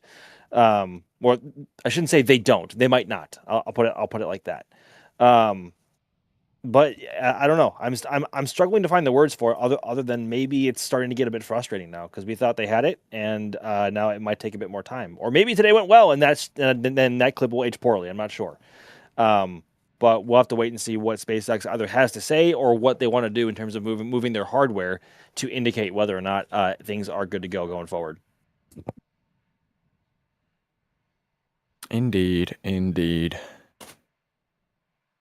have gotten some more support, so I'll go through that quickly. Crafty Geek, thank you for the beautiful message. Bideford, again, doing another $10 super. Thank you for your support there. Nick, thank you. We're getting too philosophical earlier. The meaning of life. Dimez Recon, thank you for your support. And somebody else been on the shop getting the Flight 13 Collector's Patch. I think it's less than 50% of those now available. So, because we do them in bulk, of course. Once they are gone, and they're never coming back. So if you want one, don't miss out.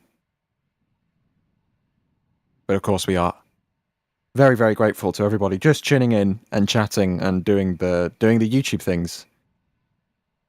No need to do the supers or the store messages or the tips or anything. Of course, we're very grateful when you do. And the store especially, you actually get something in return for your support. But just hanging out in chat is all we ask for. And we're very grateful to the thousands of people still watching as the booster doesn't really do anything. But thank you for your patronage.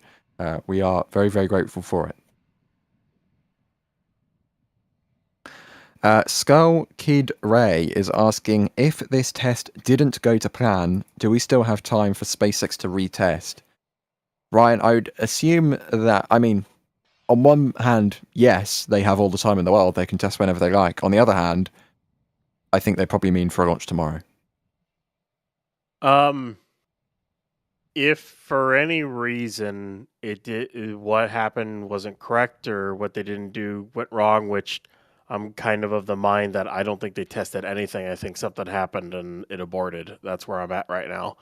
I really don't know what happened, but what happened I don't think was what they wanted to. But basically, in theory, they could detank and recycle the system and test again today. But if something went wrong, then they likely won't test again today. They'll look at the data. If for some reason they have to look at the engines again, they could do that on the transport stand. So they would have to take the booster off, put it on a transport stand, take a look at it, put it back on the mount and test it again. In theory, they could do that and get it and test it again tomorrow if that were the case. If there's anything more involved than that, then that puts a major question mark on everything. Basically, it's a lot of unknowns right now. We'll have to wait and see what happens. That's going to be dependent. I think we'll have to wait to see if SpaceX says, okay, we're now targeting this date, or if Ship 40 doesn't roll at all today. I think that's a pretty good sign that they're going to have to go again tomorrow. If for some reason tomorrow's closure gets canceled or the booster transport stand rolls back up to the tower and the sticks grab the booster, then we start having bigger questions on when they might launch again. So we're at the point of we're going to wait and see what SpaceX does. They're still detanking the booster. There's still a decent amount of liquid oxygen in it. Most of the methane is basically gone. Where you see a lot of the clouds coming off the booster is kind of where the LOX is, so it's probably about a third left full. Most of the frost is not indicative of the exact level of the LOX because the tank just has to keep warming up as that frost melts and everything like that. So they still got to finish detanking it and then depress it, and then it's going to be kind of wait and see what SpaceX does. Does the booster come off? Does the ship roll out? Do they go ahead and not roll the ship out, but keep the testing closure for tomorrow and go again? It's kind of up in the air right now, and we're just going to have to wait and see what happens. We have another question. The problem solver NSF. I wonder who that could be. Would a Raptor test stand at Starbase be useful for quick engine testing when things like that happen? I assume that was referencing the engines being moved back to McGregor. Alex, what do you think? Should there be a little Raptor stand at Starbase, or is the trip up to McGregor not that big of a deal? It's not that far away. There were rumors at one point that, before Massey's turned into what it is right now, that Massey's was going to be like another Raptor test location. Because, McGregor is like 7 hours away. on track, and it's like, but do you really need to have a Raptor test site that close when, like, sure, it's 7 hours, but do you really need the Raptors back that soon, that quickly? I don't know. It feels to me that it doesn't make that much sense when all of your I was gonna say engine engineers, but that's basically what they are. Like all of the Raptor engineers are out there for that sort of purpose. Why would you make them go back down? Like, yeah, sure, it's not 7 hours out for the Raptor engine, but it's 7 hours probably for the engineers that have to come down from McGregor down to South Texas, right? It feels odd to me that you will do that. Like you will have the Raptor testing split between Massey's outpost and just do it at McGregor. They have that. It's better than definitely having to truck it all the way to California. Imagine if they had the test site out there. Then of course it will probably be with a higher not chances, but more like what's the word? I don't remember, but basically you will be more in a better position to excuse the need for a massive test site for just engines, basically. Right. Let's see. Again, if you have questions or comments or interesting things not to do with Jerry's microwave tea, tag us in chat at NASASpaceflight or at NSF, and we will bring them on the screen and do our best at answering them. Digger450R is asking, are you expecting a rollback after testing, or would they be leaving the stand there just in case? Max, what do you think? I mean, obviously it depends how this testing went, which is odd testing to say the least, but I would hope they want to leave the booster at the pad and then only roll out the ship, stack it, everything's rainbows and wonderful, and then launch tomorrow right on time. Well, I think that all depends on how the test actually went today. Obviously, if we see a roll closure from pad to production, yikes, we have bigger problems on our hands. But assuming all went well today, we predict that we could probably see ship roll as soon as maybe a couple of hours, but we also presume that they want Booster 21 near the production site first, before they can actually get ship 40 out and rolled to the highway. So at the earliest, probably a couple hours, but we're not quite sure. But they have until 4:30 with this current window for transport and getting ship 40 out, getting ship 40 rolled out. So, yeah, they have till 4:30. They still have about 3 and a bit hours left to go on that front. So, that is, and SpaceX time, 3.5 hours is a long time. So they could do a whole lot. But we'll have to wait and see. And we have a very on topic, on time question from the Skynet Cyberdyne asking, not to be a worrywart, but is there a chance that Tropical Storm Bertha could impact launch weather for tomorrow? Officially upgraded now to a tropical storm from a tropical depression, I think it was.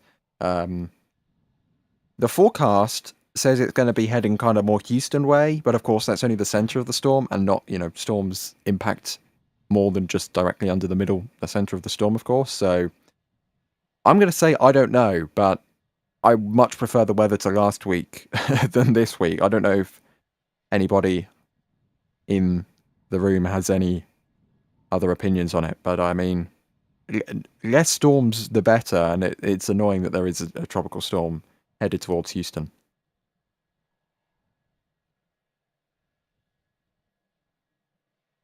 I'm going to take that as a no then.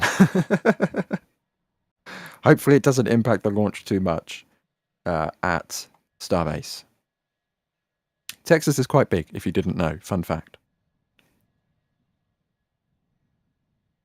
We have a question here from Tom, who's asking, how do these stages communicate during flight? I see no obvious cable/connections, but maybe I'm blind. Ryan, I'll give that one to you, because I'm thinking, the Apollo capsule, Orion, they have a massive umbilical that unhooks. But do they have something similar between booster and ship? Or is it like Wi-Fi? They communicate to each other via via Starlink and also via ship-to-ship comms, and whatnot. So there's definitely different comms they talk to one another through, and whatnot, especially during staging and other things like that.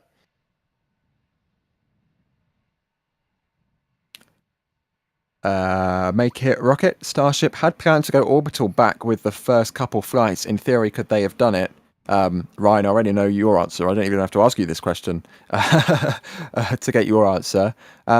Max, what do you think? I mean, orbit with Mark 1, right?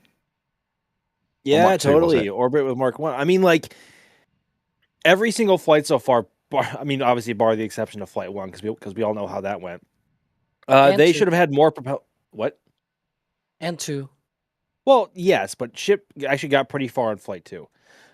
They've had more than enough propellant on board ship to make orbit if they wanted to. But again, the reason why they target these suborbital trajectories is that they know where ship is going to come down, and it does not become a big piece of space debris that they cannot control at that point and cause further issue or damage.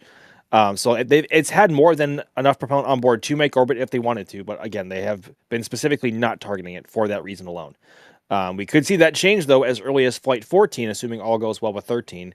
But we need to get 13 off the ground and said and done first well enough to warrant that on 14.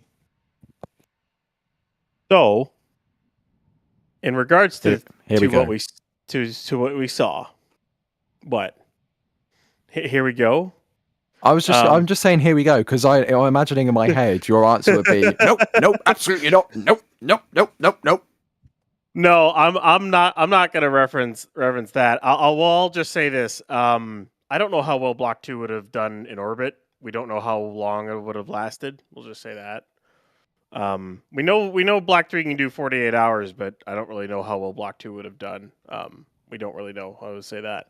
But in terms of what we saw, from what it looks like, all they did was a leak check.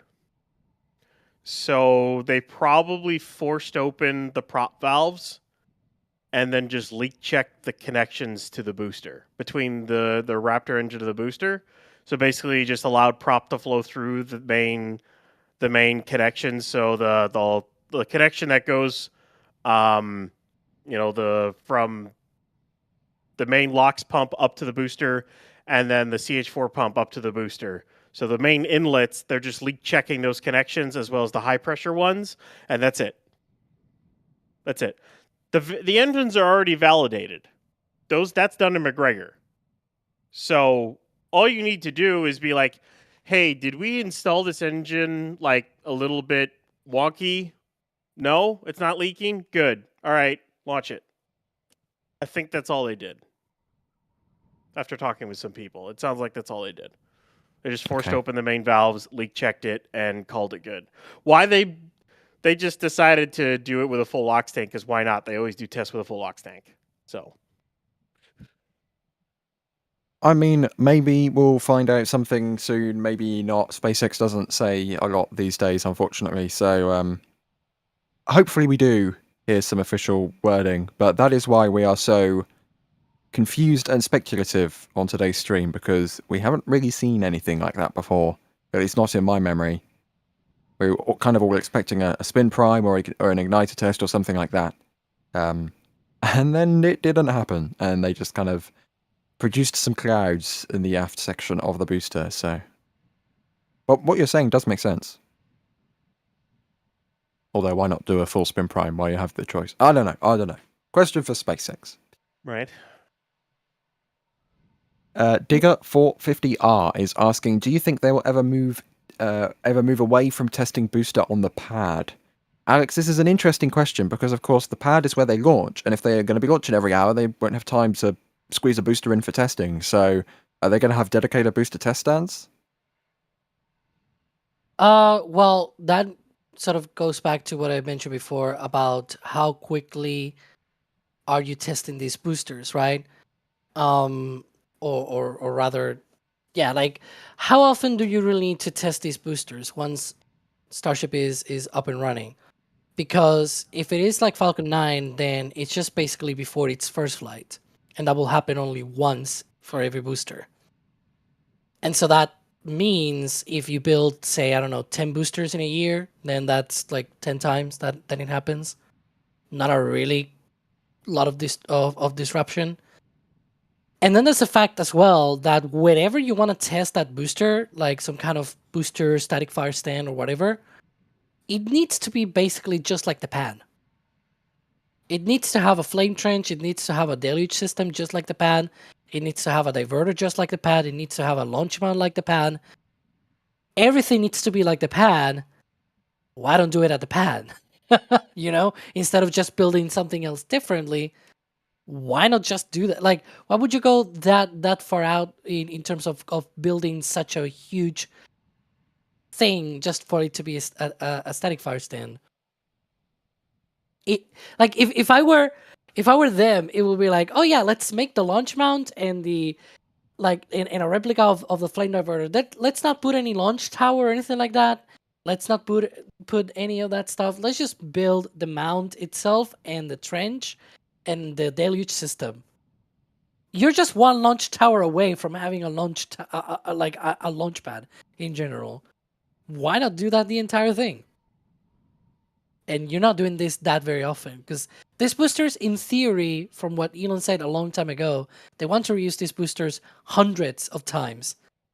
So even if they were to launch like every hour, you only need maybe like a dozen of these every year, basically, right?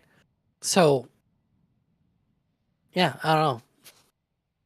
Maybe it's not that many times that you really need to do this.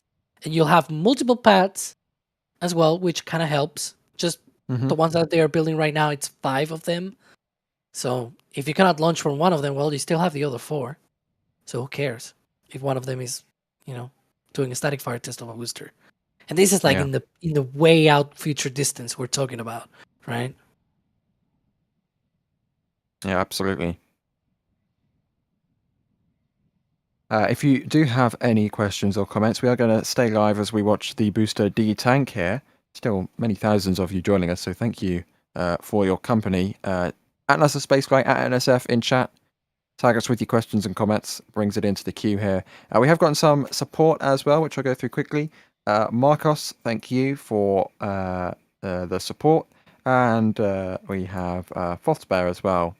Thank you for your support as well.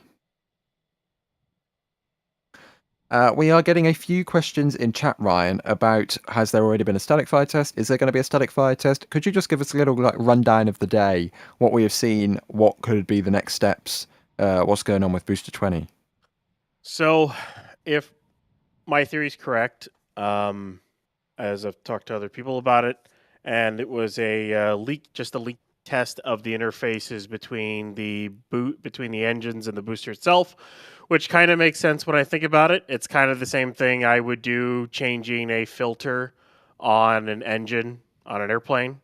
You just do a leak check to make sure it's tight enough and you're not getting any oil or fuel or hydraulic fluid coming out of where you just changed a filter.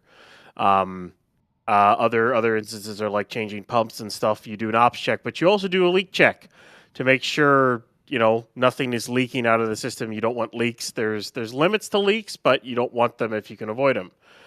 So it makes sense that that's what they could do that. Why they didn't do a spin prime or an igniter test, I don't know. Maybe they just didn't want to use the DSS at all. Basically, doing this test means they don't have to refill the water at all. All they have to do is top off LN2 and LOX, because they don't even really have to top off CH4 because it's already topped off. So they just have to bring tankers in for LOX and LN2, and they really don't have to do that much because they only filled the booster.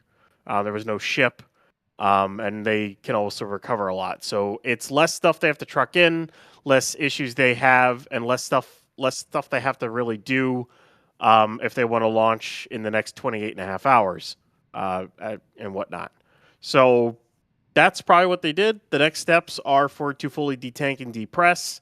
Assuming everything is good to go, Ship 40 will likely start the roll after Booster 21 gets into the production site, which It's getting relatively close to Sanchez. So it's getting there.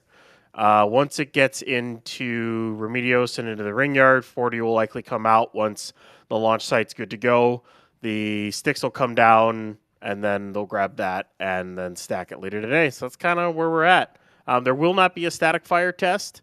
The next time those engines light should hopefully be in 28 hours, 35 minutes, and like 58 seconds is the next time those engines should light. And hopefully they all light and it lifts off. So Fingers crossed. Is it too much to ask for? Maybe. maybe. Well, I mean, it was on Thursday, so. Well, unknowingly so. Make It Rocket asking if they have to refill the deluge every time, how are they going to launch so often in the future? That's a great question, Alex. Well, they can reuse a little bit of the water. They have pumps in the flame trench to be able to pump it back. In the future, I can imagine that they might have other places where they might extend that pumping system. LC-39A, for example, at the Kennedy Space Center, it seems like there might be some collecting ponds outside of the trench, which is clearly not here for obvious reasons, because you have a lot of the swamp lands around the launch pad basically don't allow you to do that sort of thing. Maybe, if they were allowed to do such a thing, maybe they could also pump a little bit more back into the tanks. But there's a key difference that's going to happen in the future, which is hopefully they're going to get water from Brownsville water from the municipal water system instead of trucking it in, and then that means nobody needs to go to the launch pad to really deliver the water for the deluge. They just get it from part of the municipal water system. It's not there yet. They are not in that process just yet, but probably in the future, like near future, I mean. Like it might not even be like a long-term future when they start launching like hourly. It might be probably in the next year. We'll see. Another question, Chris Rogers asking, similar on the same note, do we really think we're going to see one launch per pad per hour, or is it more one launch globally per hour? I'm gonna put this in the whole room. Max, let's start with you. What do you think? A launch an hour? I mean, by that point they'll have multiple pads, right? They'll have at least 2 here. They'll have 3 in Florida at least, if not more. So probably 1 an hour. I think just in general, 1 from a site, and then I guess they could in theory just rotate in between them. That's my best guess. That's where my mind takes me immediately, and I guess that's just where I go whenever I think about it. But because like one launch every hour from the same pad would require immense resources from fuel, water, just any other commodities they need. That would require extensive resource management and access, which seems difficult to imagine, especially for a vehicle the size of Starship. So my mind takes me to at least 1 launch from a site per hour. Ryan, what do you think? A launch an hour? I mean, I think I know what you think, but what do you think? Hey, I just good luck getting the propellant for that. Like the propellant required, you're talking about using what, like 4,000 metric tons of liquid oxygen every hour minimum. That's not including what you vent off. Plus the LN2 plus the methane. That is an ungodly amount of cryogenic liquid. The only way I see that possible is if you have like 24 operational launch pads around the world. That's the only way I see that possible. And every single pad launches you get one launch a day out of each pad, and they're spaced apart by an hour. That's the only way I see that possible. And even then, refueling all those pads to launch even every day, that's a lot all on its own. The ASU at Starbase can do 900 tons of LOX a day. That's it. You would need even bigger ASU to fill that tank farm back up. So you would basically have to do ASU plus truck it in from everywhere else. And you have to do that for every single pad.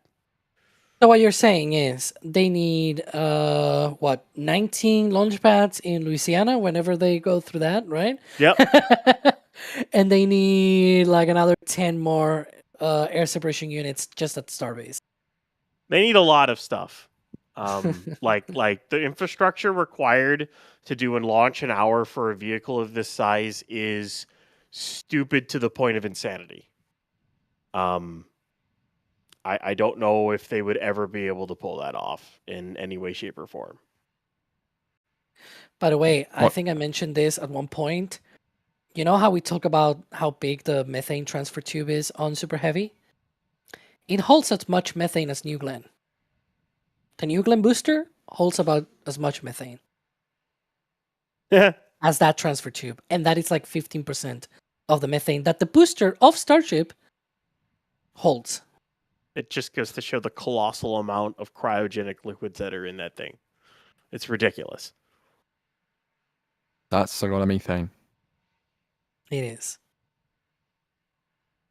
Anyways, if there is a company that's crazy enough to try and pull something like that off, it's called Space Exploration Technologies Corporation, and they are headquartered in Starbase, Texas. So if there's any company that's going to try and pull it off, it is SpaceX. So if they do, that would be well, unprecedented wouldn't be strong enough a word. That would just be, kind of species defining the amount of mass we'd be able to take up into the cosmos. We're still seeing that detanking process underway. Plenty of ice, as you can see, continuing to flake off the booster. It is going to come off in sort of a non-uniform pattern, of course, because it takes much longer for the steel to warm up than it does to detank the cryogenic LOX inside. So it is, of course, the sun is shining on one side of the booster. The wind plays a factor as well. So it's not an exact indicator of the amount of fuel remaining inside of the booster, but it will eventually all melt away, but it takes a little longer than when they tank the vehicle, for example. That frost, of course, is not the propellant itself. It's water ice from the atmosphere that has been frozen onto the side of the booster because of the steel being so cold because of the propellant inside of the booster, if that makes sense. So the propellant makes the steel cold, the water touches the steel, water freezes and makes a frosty coating around the vehicle. A little bit more support here. Shazbert Toddbot, thank you. Bring on Bertha, hashtag Louisiana Strong. I think it's just over or approaching New Orleans, I think, according to the forecast. And Corn Breadamus, interesting username. Thank you for your support. Did they figure out why those cover plates came off? I'm not 100% sure what you're referencing. Does anyone know what they're referencing? They Cover didn't plates? come off. They were never installed when it rolled out. They're cover plates that go over I think it's the LOX Auto Gen off the engine, if I remember correctly. That go. Oh, is it those right engine fairings that people were talking about? Yeah. Okay, those were never installed to begin with when it first rolled out for launch. So, yeah.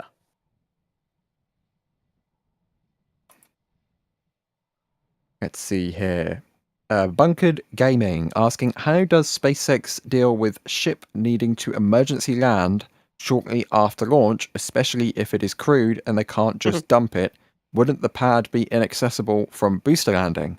Max, you first. What do you think? I mean, crewed Starship is definitely going to be a whole beast in its own because there isn't really the ability to do an abort system. So it's a unique system. Yeah, that's always been like one of the more perplexing areas of a crewed Starship, right? Is there's no immediate or obvious answer to a launch escape system. So if they need to make an emergency landing, oh boy, I'm going to be completely honest. I'm not sure. I haven't really thought that deep into what they may or may not be able to do. Maybe they find a way to integrate some sort of like escape capsules for those on board, at least for those with crews of not terribly huge numbers. Because obviously, if you're flying, 100 or if you're flying 100 people per starship, that's a lot of escape pods to try and accommodate, or at least larger ones with multiple people, which seems like a bigger headache in itself. Maybe they could try and splash it in the Gulf on its belly somehow and keep it soft enough to not warp the ship or cause any sort of explosion that we've seen on recent or really any other splashdown we've seen to this point. I don't know. I'm gonna have to enlist the help of Alex and Ryan here. I'm not honestly sure what else they could do. Like, RTLS of Starship really feels like RTLS of Shuttle. Yeah. Like, I don't know how you abort with that vehicle to return to RTLS it. I don't know how that's even remotely possible, to be honest with you. Like, because Shuttle could have some kind of glide back. Starship, while it can glide, it does have some cross range. It doesn't have the cross range ability that Shuttle did. So Also like doesn't have landing gear. No, unless I honestly think every single cruise ship should have landing gear on it, but that's just me. And another thing that's also, I think we should consider, at least in terms of the RTLS for Shuttle, that was a very scary maneuver, to the point where like John Young is on record of saying how terrified he was of doing it, and how he thought the chances of survival in said scenario that would warrant an RTLS were incredibly risky and incredibly dangerous. Like, it was one of the few things he was actually afraid of was a shuttle RTLS. And for a Starship, I don't know. I guess it would depend on what the issue is and whether or not they can obviously bring it back and have it caught in the sticks. If not, I'm not quite sure how else they would employ any sort of emergency landing unless they employed some sort of like leg system like we see on the HLS variant, or like we saw from SN8 to SN15 with those very tiny landing legs tucked inside the engine skirt. Assuming that there's actually room for those with the RVACs there now. And where do you land? Yeah. Even if you have landing legs, right. Is it like Exactly. What if it catches you in the middle of the ocean? You know what I mean? Because it depends. It can float. It can float. Can it? Because this thing tips over and every single time this thing is tipped over, it's blown up. That's what I'm saying. It's like they'll have to engineer a way or find a way to have it land in the ocean, either on its belly or like find a way to have it splash down somehow to blow up like or that. do it like shuttle and have a slingshot out of the cabin.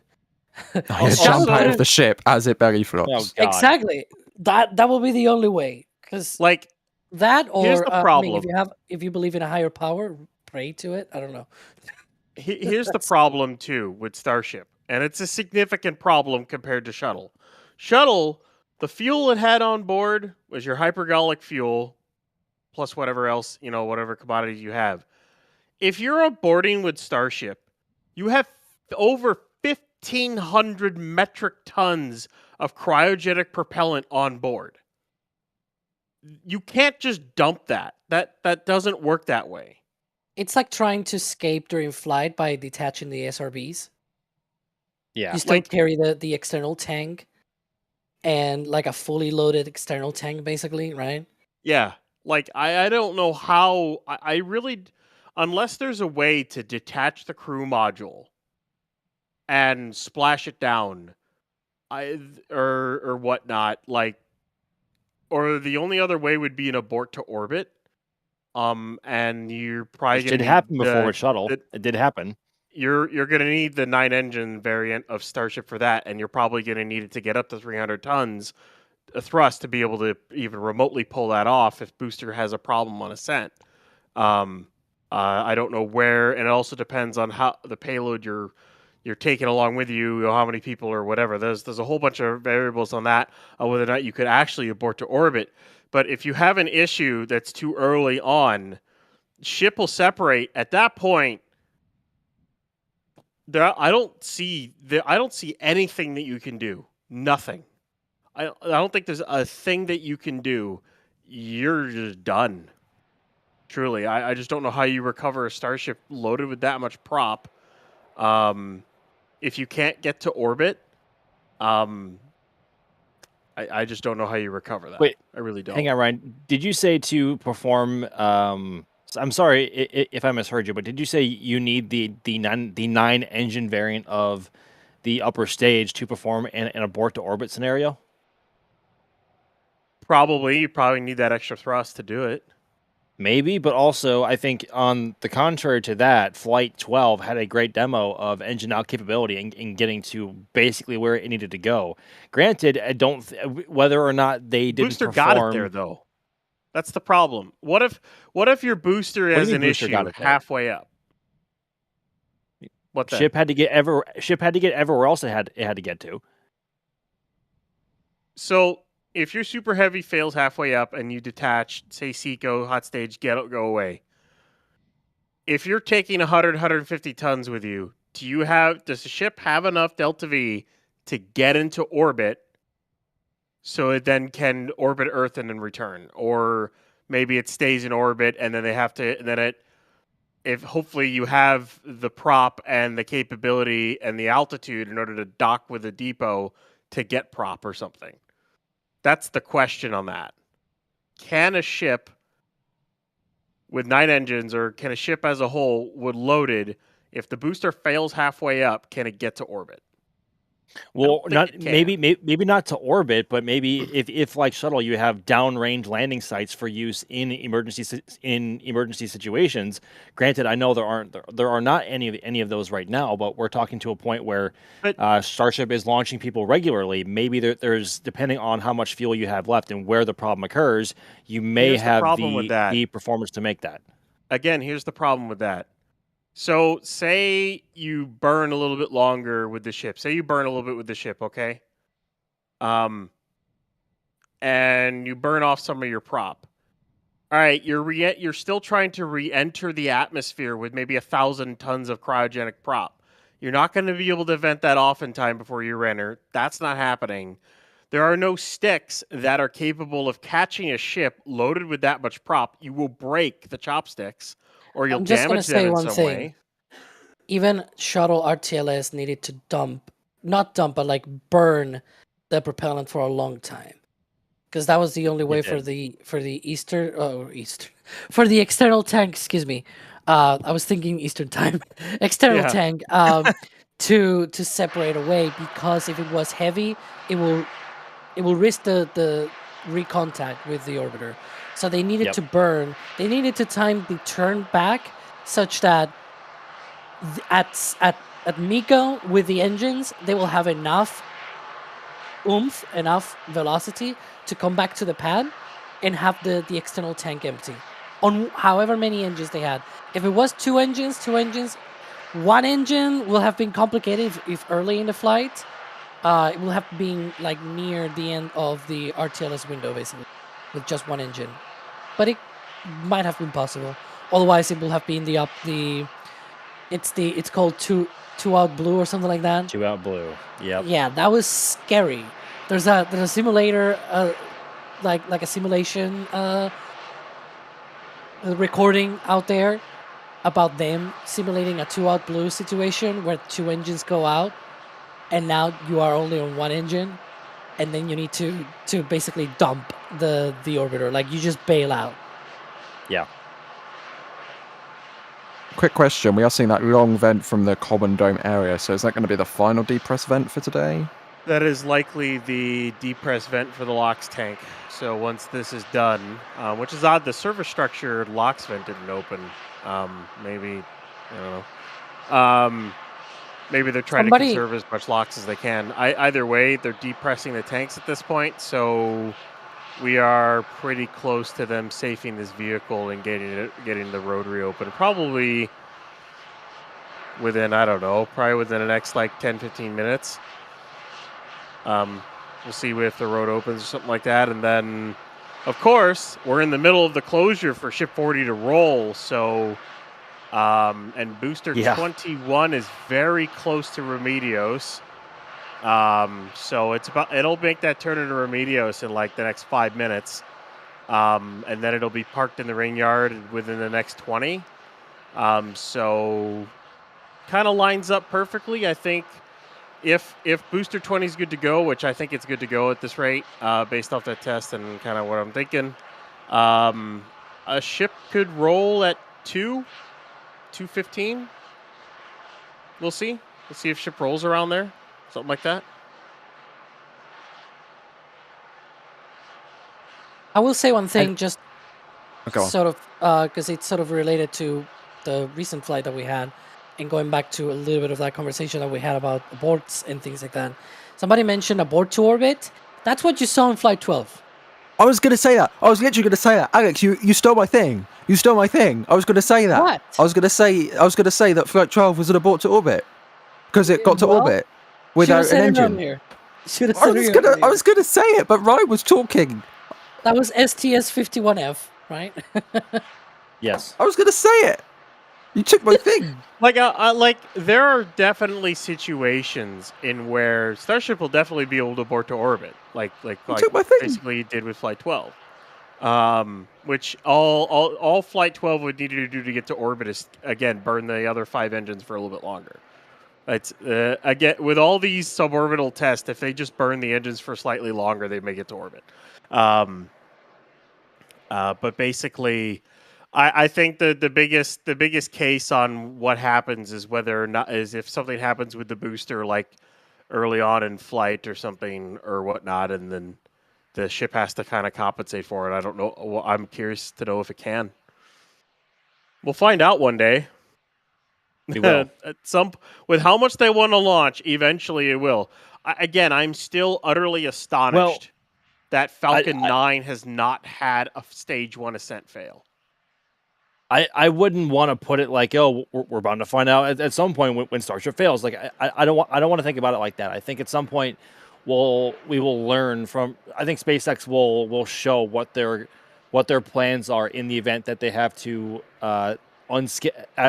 separate the vehicles unscheduled if they need to, if there was an issue with the booster. I'd rather not look at it like, oh, one day we'll find out when the booster blows up on the way up. Like that's just that feels dark.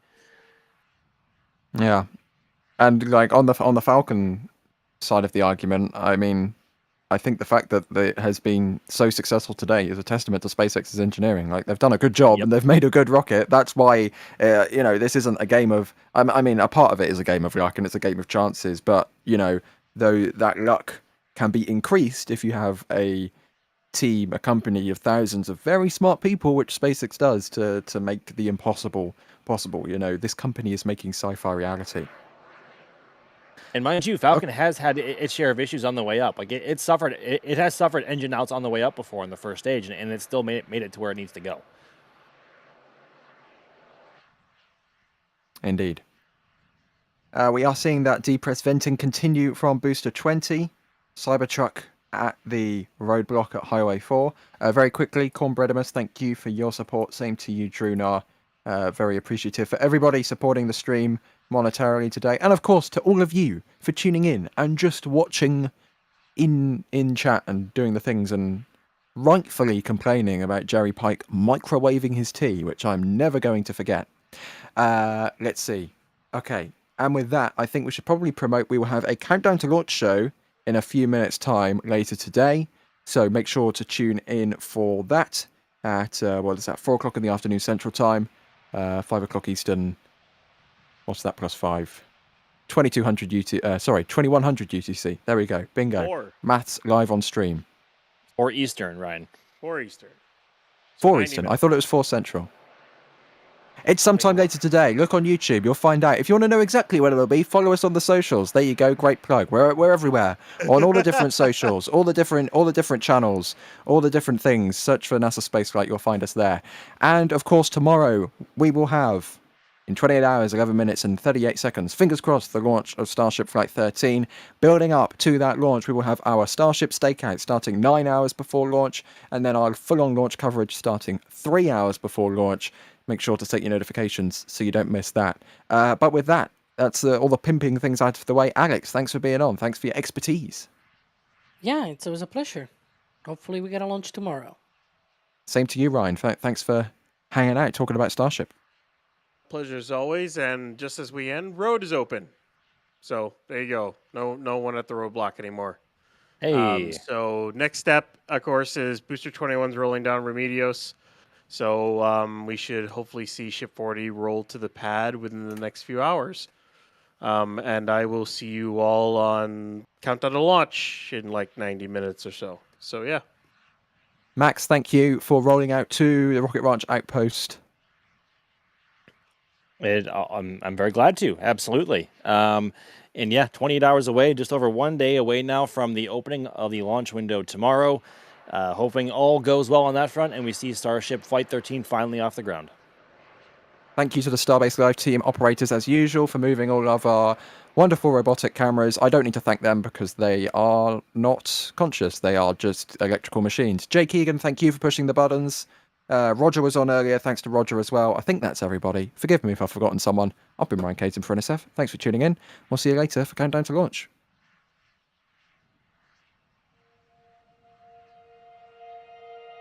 And here we go.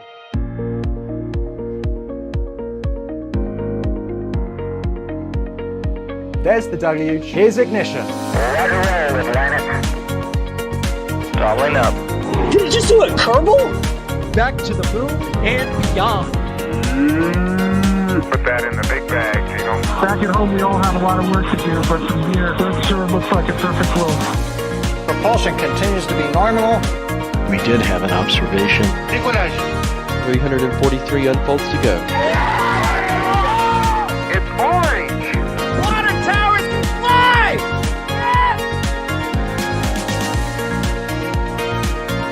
Bingo! Right in the center. Where's Jacqueline? There it is! That was surreal. That's not what we want to see. No. Oh my God. Yikes. You bet. We don't need any more of these.